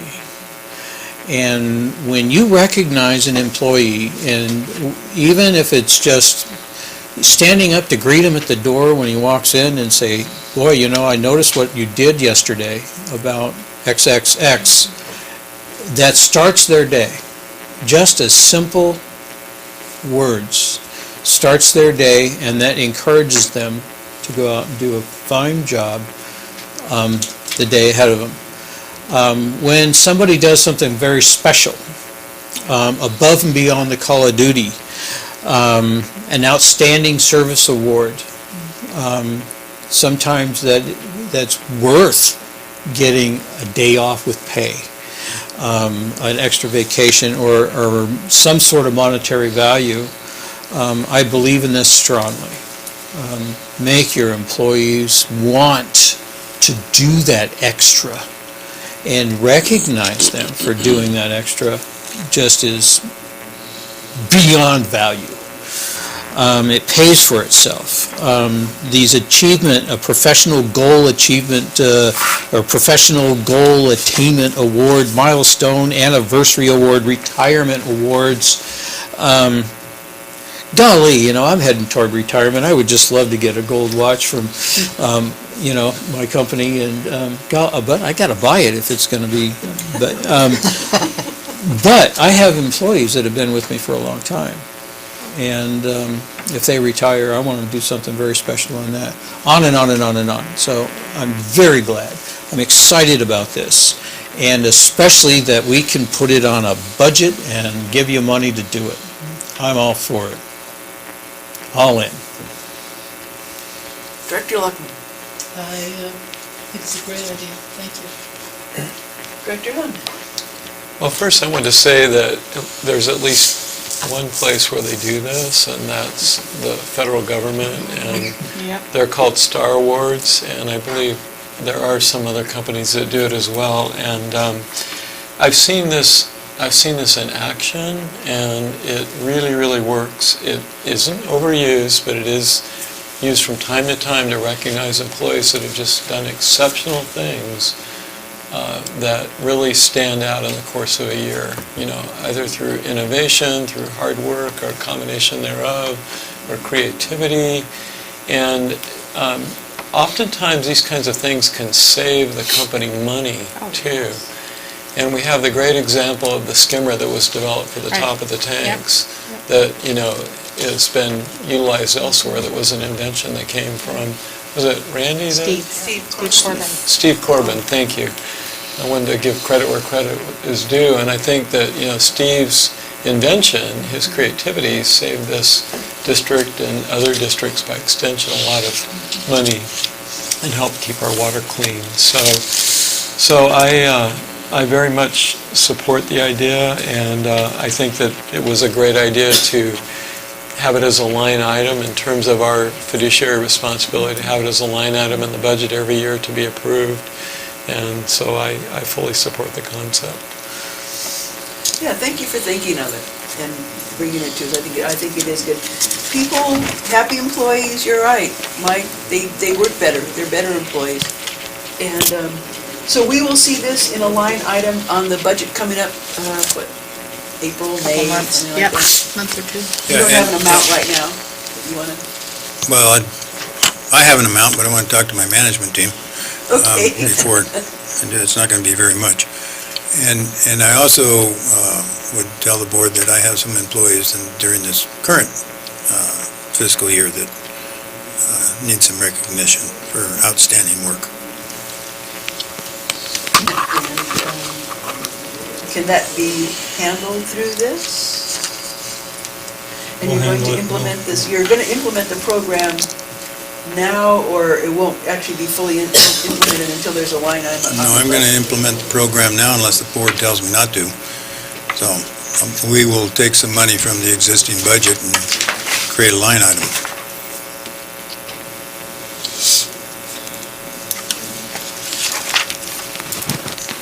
Pretty open-ended. I'm not excited about an open-end dollar figure. I would like to see a line item, I would like to see it on a budget, I want to see this happen, but I want to see it done. And I understand the employees need to be recognized. No, I can bring a budget to the next meeting if you want. I haven't talked to staff, but I'm going to recommend a $5,000 line item, so I don't think it's large. Well, I think that would handle it, wouldn't it? Just for General Manager Sauer to bring your concern, Mike, to just bring it back to the board with a recommended amount? Absolutely. Yeah, okay. For next meeting next week? Sure. Okay. So by doing that, then we can postpone voting on this tonight and I don't think we give, need to, I don't think we need to, because it states that that's what the general manager will do, so if he does it, then, that would fulfill the terms of this. okay. I was thinking that would give an opportunity for our president to participate in this as well. You did that on the finance committee. I'm sure he'll weigh in next week. Yeah, yeah, I remember that. The finance committee, well, because I'm not on the finance committee, You got to listen. that is so not easy. It's hard. So, okay, anyway, that's how I feel. Let's make the money right and then move forward. Well, one more public comment? Yeah, go ahead. Madam Chairman, if I may, this item here is, it's an action item. So either you act on it or table it. That's what we're trying to But decide. it is an action item. That's what we're trying to decide. Because it sounds like we can go ahead and approve the program, but we're not approving the line item amount yet, which we would approve next time. And it sounds like Director Reynolds is saying, well, let's just do it all in one time. Okay, so, well, And that would be the tabling. Right. so I'm gonna move that we do it. I'm gonna move that we approve the Employee Recognition Awards Program as stated and reviewed by the Finance Committee and referred to the Board of Directors. I'll second that. Roll call vote, I guess. Director Reynolds? As much as I like this, no. Aye. Aye. I'll vote with Mike. It's deadlocked. Sorry. So we're at a 2-2 here tonight. So I'll bring it back next week. Bring it back next week. Excellent. I'll do a better job next I'll week. be a lot happier voting yes on this. With that money amount in there. Okay, so a table for next week. Item number 10, Capital Improvement and Replacement Program. Mr. Band. Perfect. So as we move closer and closer towards the creation of our capital infrastructure and replacement program, staff is recommending that we bring an alternative work schedule for those employees to work.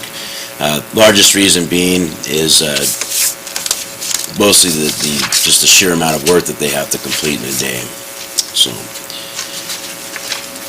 if I can get this to work here, there we go. So just to go over our current schedule and what's being proposed, we currently work a 980 schedule.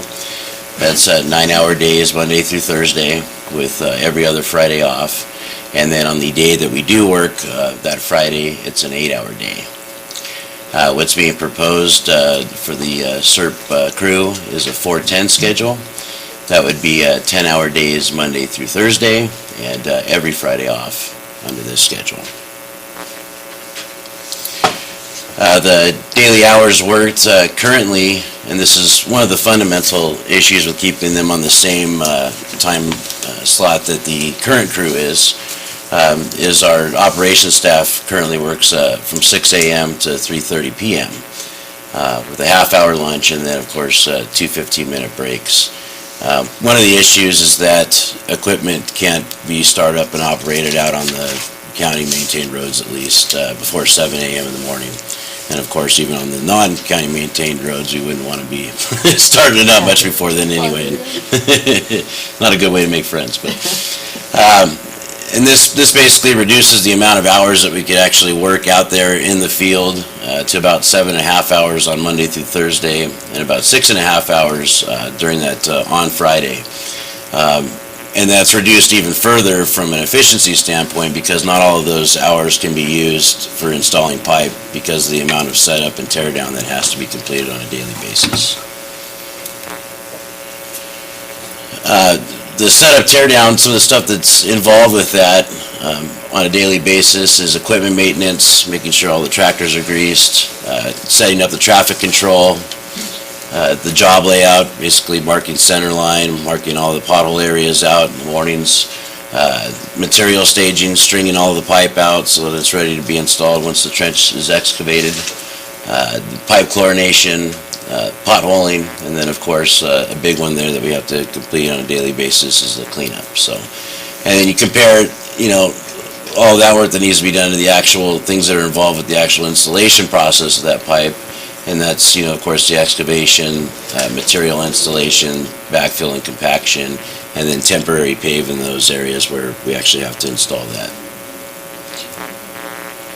And so 100% efficiency basically, or close to that anyway, equals that excavator moving. So as long as it takes to get that excavator up and moving in the morning, once all the potholing's done and stuff, nothing's moving along. So we're not putting pipe in the ground, efficiency's low.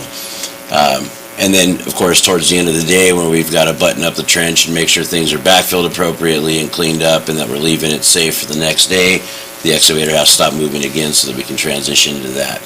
And so our goal for this project is to install anywhere from about 1,000 to 1,300 linear feet a day. And that's during the actual pipe installation phase because we want to keep our project average someplace between 150 to 300 linear feet once the project is completed. So what reduces that so far from what you can install in a day down to that 150 to 300 linear feet a day is the appurtenance installation, things like fire hydrants, other types of valves, services, pressure testing, putting that line back on in service basically, flushing and sampling, doing the reconnects. Some of these areas we have to actually trench all the way around the back of the customer's home and install line because we're going to move those meters from the alleyway out into the street. And then, paving, of course, reduces your average, and then excessive cleanup, things of that nature. So this is especially important when we start thinking about things like, these other projects that we're going to accomplish with this crew as well. So we need to get in and out of these pipe line jobs so that we can pay some attention to the meter installation, to pump station installations, and different jobs like that we're going to be doing as well. So this is a graph basically that goes over those hours we were talking about earlier, and this is with basically a 980 schedule, so you can see the flat part there towards the left, the blue being the excavation and then the orange being the backfill. The left axis there is basically the amount of footage that's being installed that day, and then of course time down below that. So you can see basically that flat line between 6 and 8 o'clock there is basically waiting for 7 o'clock rolls around, heavy equipment can get out on the street, pipe can start getting strung out, we can start potholing, running vacuums, things of that nature. And so we get a little bit more of a later start there, and then of course, running at a rate of about 150 linear feet an hour, we start to get up to about 750 feet in this 9-hour day here that's being depicted basically. And then this is basically under the 410 scenario. You can see there's a lot less downtime in the morning there. Basically we get right out and start working right at 7 o'clock. So that way that excavator starts moving, which equals efficiency, right?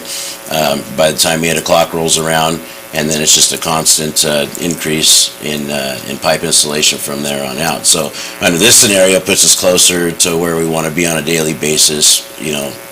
Just what this graph is saying is about 1,050 feet a day here. So depending on the type of material we're digging through, whether it's in asphalt and dirt, of course, that's going to fluctuate up and down a little bit. So, and this is just those four basically as a comparison together. So.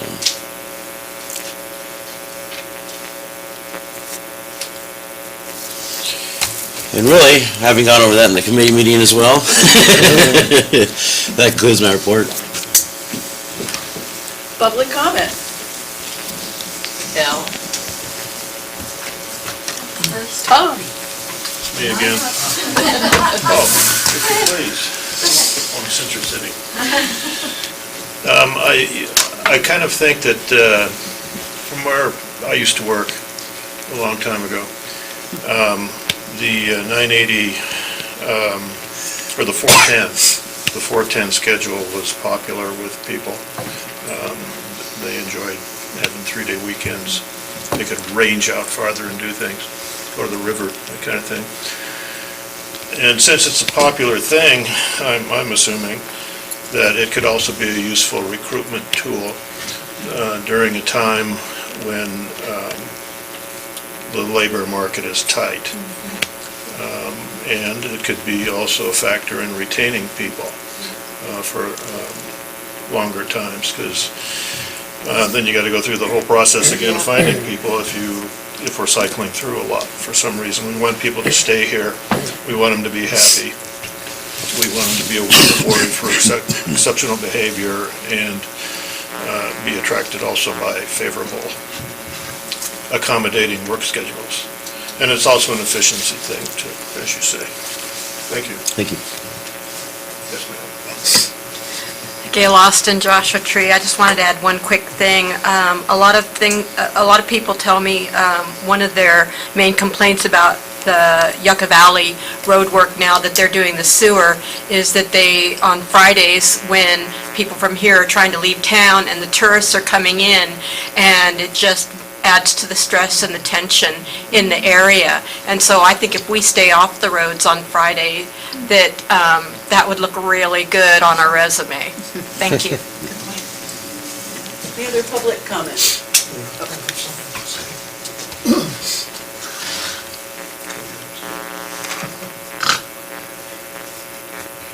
Be careful what you ask for. Stephen Whitman, resident of Joshua Tree. This is totally off the topic that you've just been talking about, but I've attended a lot of the Finance Committee meetings. Numbers are kind of my thing. And a great deal of information is exchanged and discussed openly, because Bob's not here with his camera, so everyone can just voice their opinion, and I like that. But the point is, a lot of these topics need to be presented in this room. The public needs to hear you discuss what's discussed in the Finance Committee, because when it comes here, you just mention, well, the Finance Committee reviewed this, so let's adopt it. And the public has no idea. That's not right. That is not transparent. That is basically secret meetings.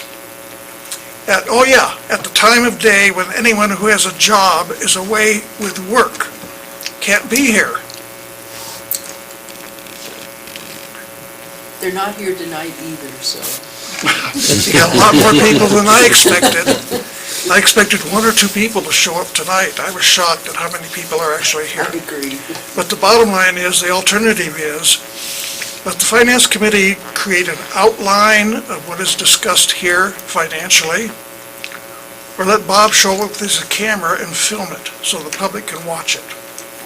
Just, there's nothing secret going on. It's just not in this room. Thank you. I agree, Steve. So many times I've been to a meeting where a really involved topic has been vetted so thoroughly through subcommittees that by the time it gets on the agenda and it's in the meeting, it's like, oh yeah, everyone votes. And it's like, what happened? Explain this. Yes. And the finance meetings they're really intense. It's an hour and a half vetting just a couple of these topics sometimes. And I certainly agree with you. And sometimes we do say, when we talked about this part, we talked about that. There's, in a finance meeting or a water resources and operations, there's 2 people, 2 board directors. and they get a lot of time. The staff gets to do a lot of talking. People can weigh in. And, yeah, you're right, a lot doesn't get brought back up. It would be so exhaustive to go through another finance meeting here. I don't think people would tolerate it for long, but you're right, try to come back with me some top things that we discussed or where we went. It's how those, what turns the wheels is interesting, and it's important information. I agree with you 100%. Comes for the board. Yeah, I'd like to take maybe a little different take on that. I think I do want to acknowledge Stephen's concern, but I do think that it would be impractical for us to go into that level of detail in a board meeting, and I also think that our staff does a very excellent job of summarizing the issues and giving a lot of information that the public can hear that informs the decision-making process. So I personally think it's a good balance, but I do think that it's important that we, at a minimum, that we cover enough that the ratepayers have an understanding of what we're considering. I've been to, I won't name the entities, but I've been to other entities' meetings where you think we don't talk about it a lot. I mean, they've already done the whole thing in committee, and they spend about 2 minutes on it and vote. And I'm sitting in the audience wondering what just happened sometimes. So I can relate to what you're saying, Stephen. But I would also use that as an opportunity to emphasize if a person can get to the meetings sometimes, and I realize if you're working full-time, that can make it difficult. But it is a real opportunity, like you said, Stephen, to hear more lengthy discussion and consideration, and a lot of consideration and discussion goes into these recommendations, a lot of back and forth with staff, and the Citizens Advisory Committee takes up a lot of these issues. So I know I'm speaking as one of the people that's up here that's a member of the board of directors, so that you could imply that I have some bias, but I really think in the time that I've been with this district that in general there's a real effort made to thoroughly discuss and vet these issues and make that very public. So. Director Luckman. Director Reynolds. What were we talking about? I thought it was 410s, yeah. Okay. Well, Mark did those neat graphs that showed like threw it all off. the lunch slump and the afternoon break, and remember that? He had the great, I was being a smart aleck. It's real easy to get off topic and to move and just to start curving over here, and then we forget about what we're even, thank goodness we got an agenda to come back to. Back to 410s. I like the idea of 410s. My poor guys, don't ever tell them that. They work 610s. And they love their Sundays off.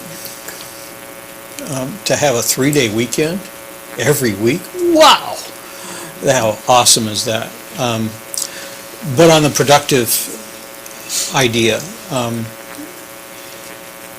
when you have time, a continuous amount of time, you can get more stuff done. Starting up, especially with heavy equipment involved and employees and cleanup and all of that. So when you have 5 days of cleanup compared to 4 days of cleanup, 5 days of firing up and greasing up all of that equipment compared to 4 days, the hours are the same. So except that hour every Friday to get the vehicles ready, that hour to clean up after you're all done is suddenly 2 man-hours. or 2 hours per whatever it is. So if there's 15 men on a job, and that start up and finish of 2 man-hours in one day, suddenly becomes a 30-hour week. Anyway, that's not my department. That's yours. If you like the idea and you think we can be more productive with that, that's your department. Just because I like it or not is something completely different. My job is to give you the money and authorization to go do it. But for both reasons, I'm on board. I know our admin staff, they like going to a 410, so people like it. I remember you were talking about at our neighbor, when the transition from going to a Friday to no Friday, and it went relatively simple. And because I have to work with them as well, I'm very used to, it's Friday. Ain't nothing gonna happen over there, so you're just used to it. You get used to it and you work around it and you're prepared for it, so enough said. Do I have a motion?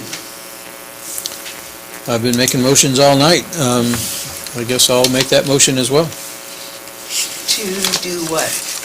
To go with the 410s, let's see, how do we read this? Capital Improvement Program C Crew Alternative Work Schedule. Recommend that the Board of Directors approve the alternate work schedule for the district's CIRP crew. I'll second that. Aye. Aye. Aye.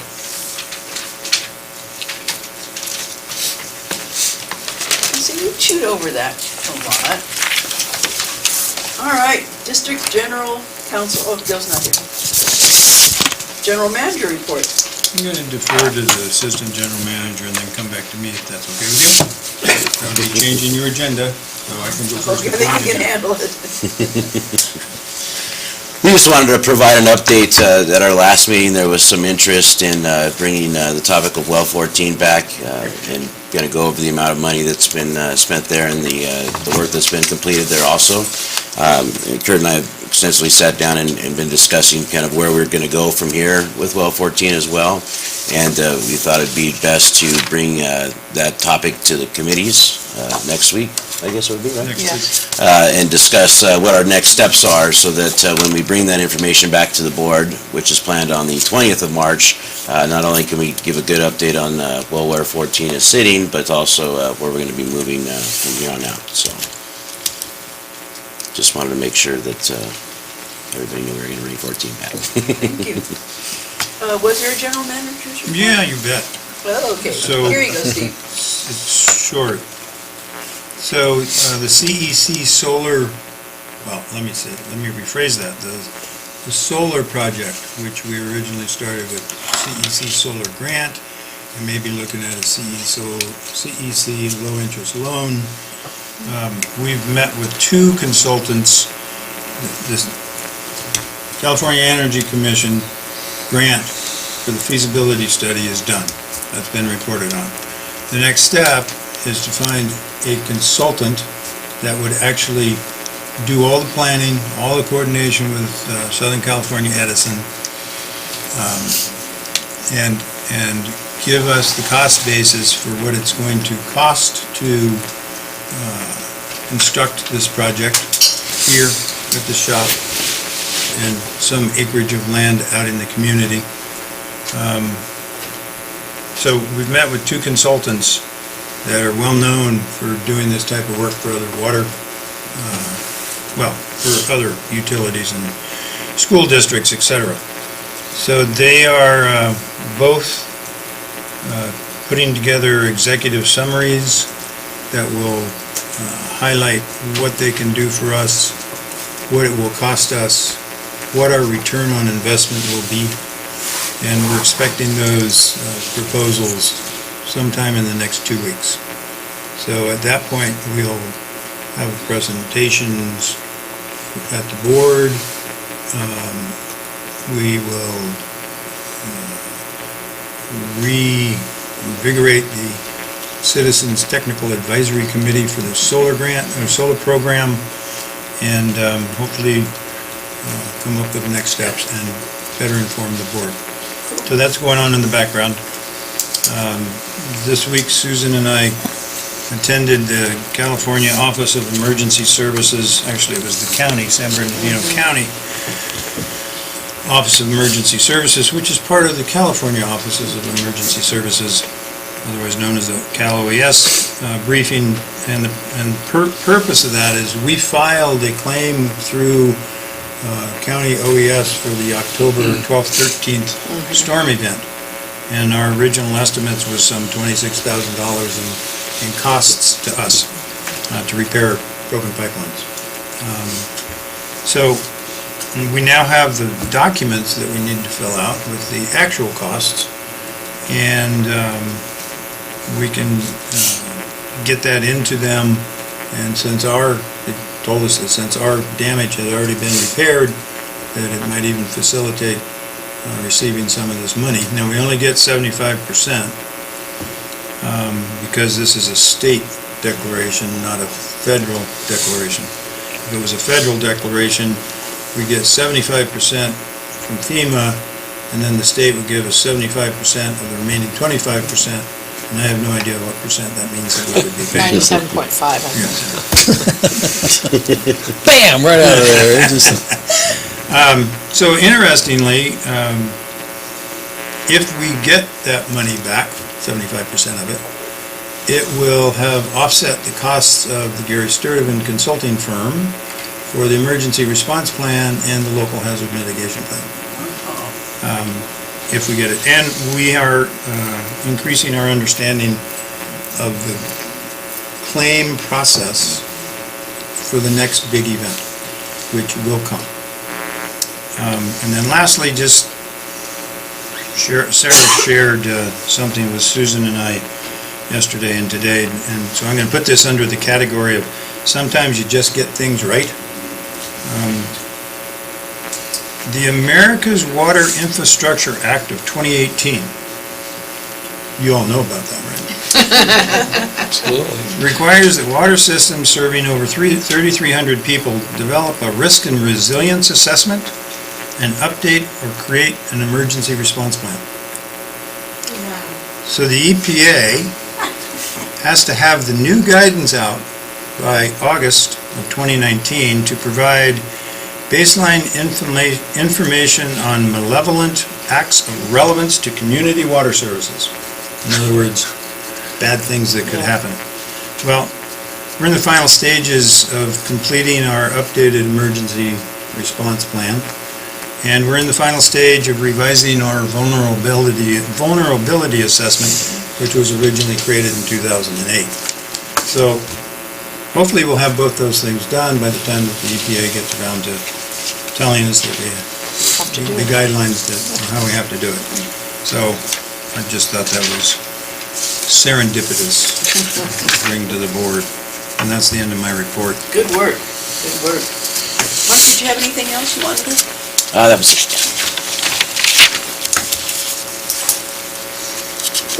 Director's comments and reports on meetings attended. Public outreach consultant Kathleen Radden.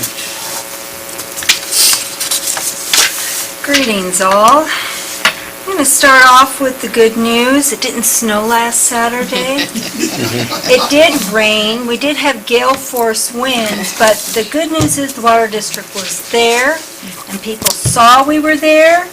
And I want to point out, which is very fortuitous to this meetings, topics that have come through. Our theme, aside from Water Education Day, is Fix a Leak. And it appears there, especially during,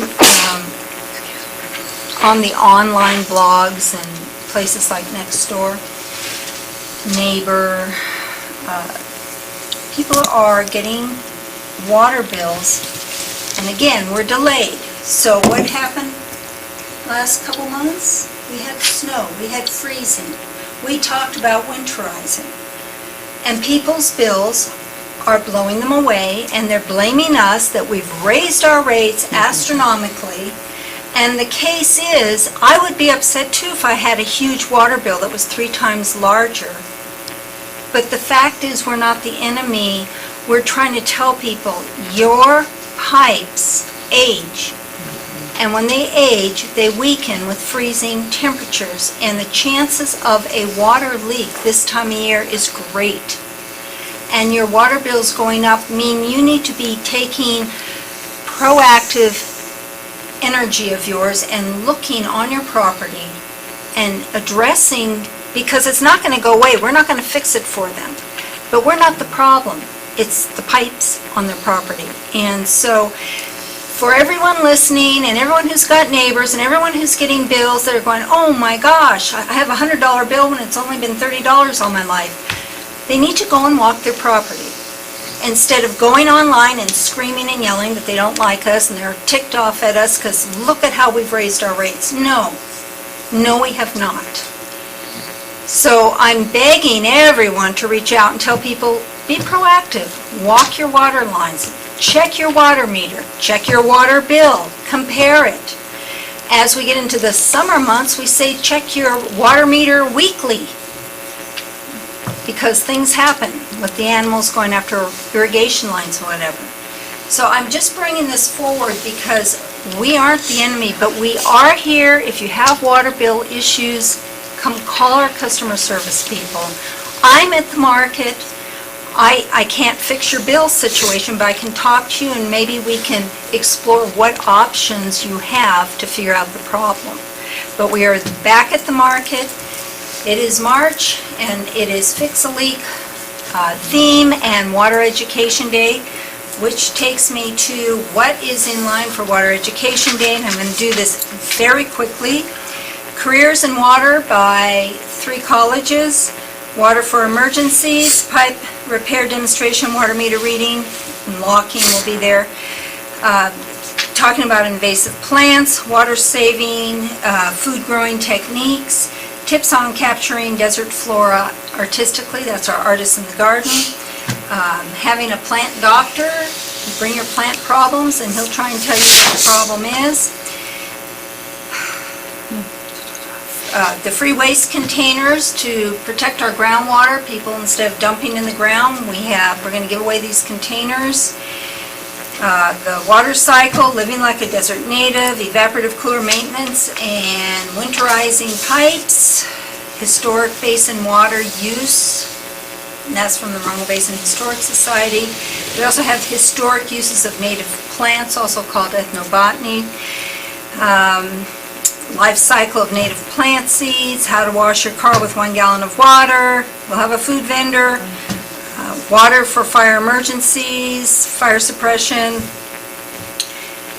tortoises and their ability to conserve water, encouraging native plant use, booth, irrigation, tune-up, and water testing of total dissolved solids.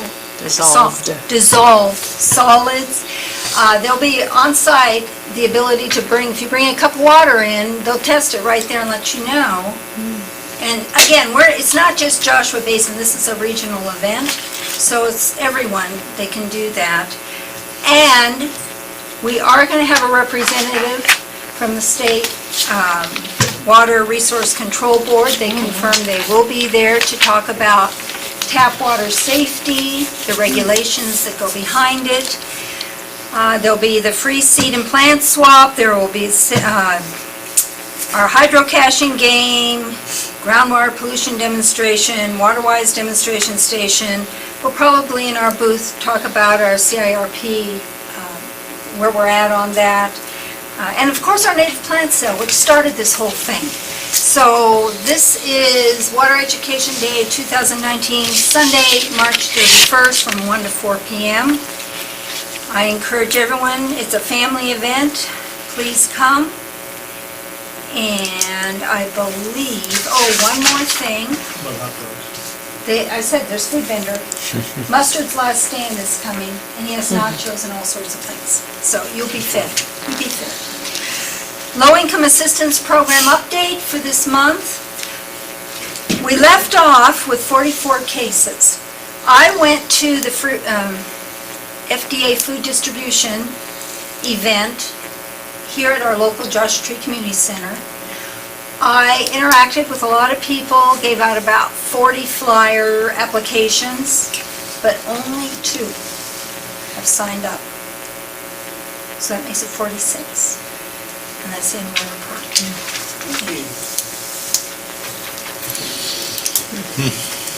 Mojave Water Agency Board of Directors meeting. Director Luckman. First, I'd like to say that I don't know where we are with when directors are going to be at the farmer's market. I don't know if Bob followed up on that, but I am scheduled for next week. Love having you. I'd love having you. Please, no snow. And if there's snow, you won't have me. You don't have to worry about that at all. But, so I'm doing it this coming Saturday and also any 5th Saturdays. So I don't stake your claim for your day, I guess, if you haven't already done that. All right, so Mojave Water Agency was fascinating. They had Jennifer Pierre, who is the state water contractor's general manager. So her job is to interact with all of the state contractors, of which Mojave is one. And she was talking about what they go through and what they're going through right now to look at the amount of water for next year. And you've got the federal EPA has got endangered species. The state has endangered species. They're not the same. And so they are trying to work out and come with agreements to all these people for the amount of money, the amount of water that goes into the pipeline. So wish them well. She was awesome. And actually, her slides are not on their website, but her presentation is on their Mojave Water Agency website. And she was a very impressive young woman. So they chose well. The other thing from that meeting was the property tax forecast, and that was mostly in the area that's north of it's not us at all. We don't have any great increase, but there's a lot of new homes that are being built in the district that will bring in property tax revenue. So they're doing very well. Thank you very much. Thank you. Under future director meetings and training opportunities, March 12th. I have something to sorry. interrupt you. I apologize. I went to a meeting I would like to report on as well. Go ahead, I'm sorry about that. Well, it wasn't on the agenda, and I had meant to mention something at the beginning, but with your approval, I appreciate it. Thank you. I attended the Special Districts meeting last week. And the Special Districts is a group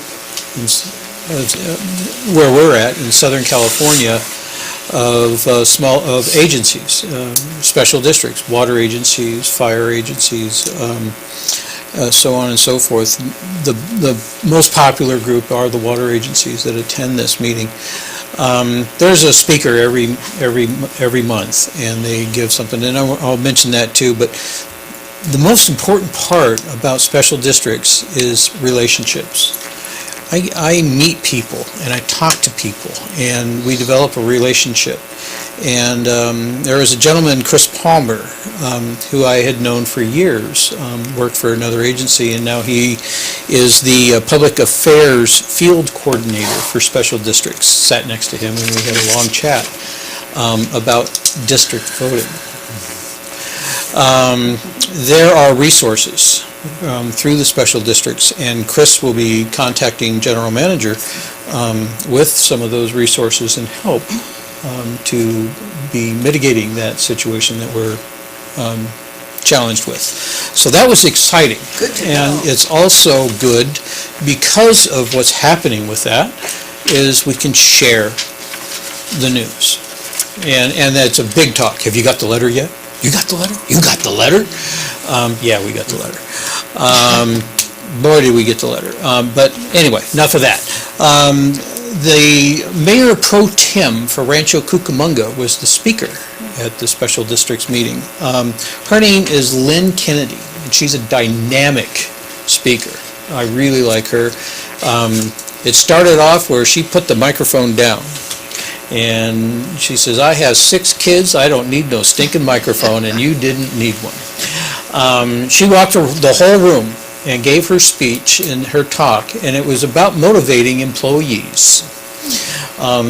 That's where I got the idea of meeting an employee at the door when they walk in and thanking them for something they did the day before. A simple little thank you goes a long way. And she had so many great ideas on motivating. She had her own terms for it, but to develop a relationship with your employees, a professional relationship with your employees, and encourage them and recognize them was the crux of her talk. And that just came, hand in hand with what happened tonight. And that concludes my report. Thank you.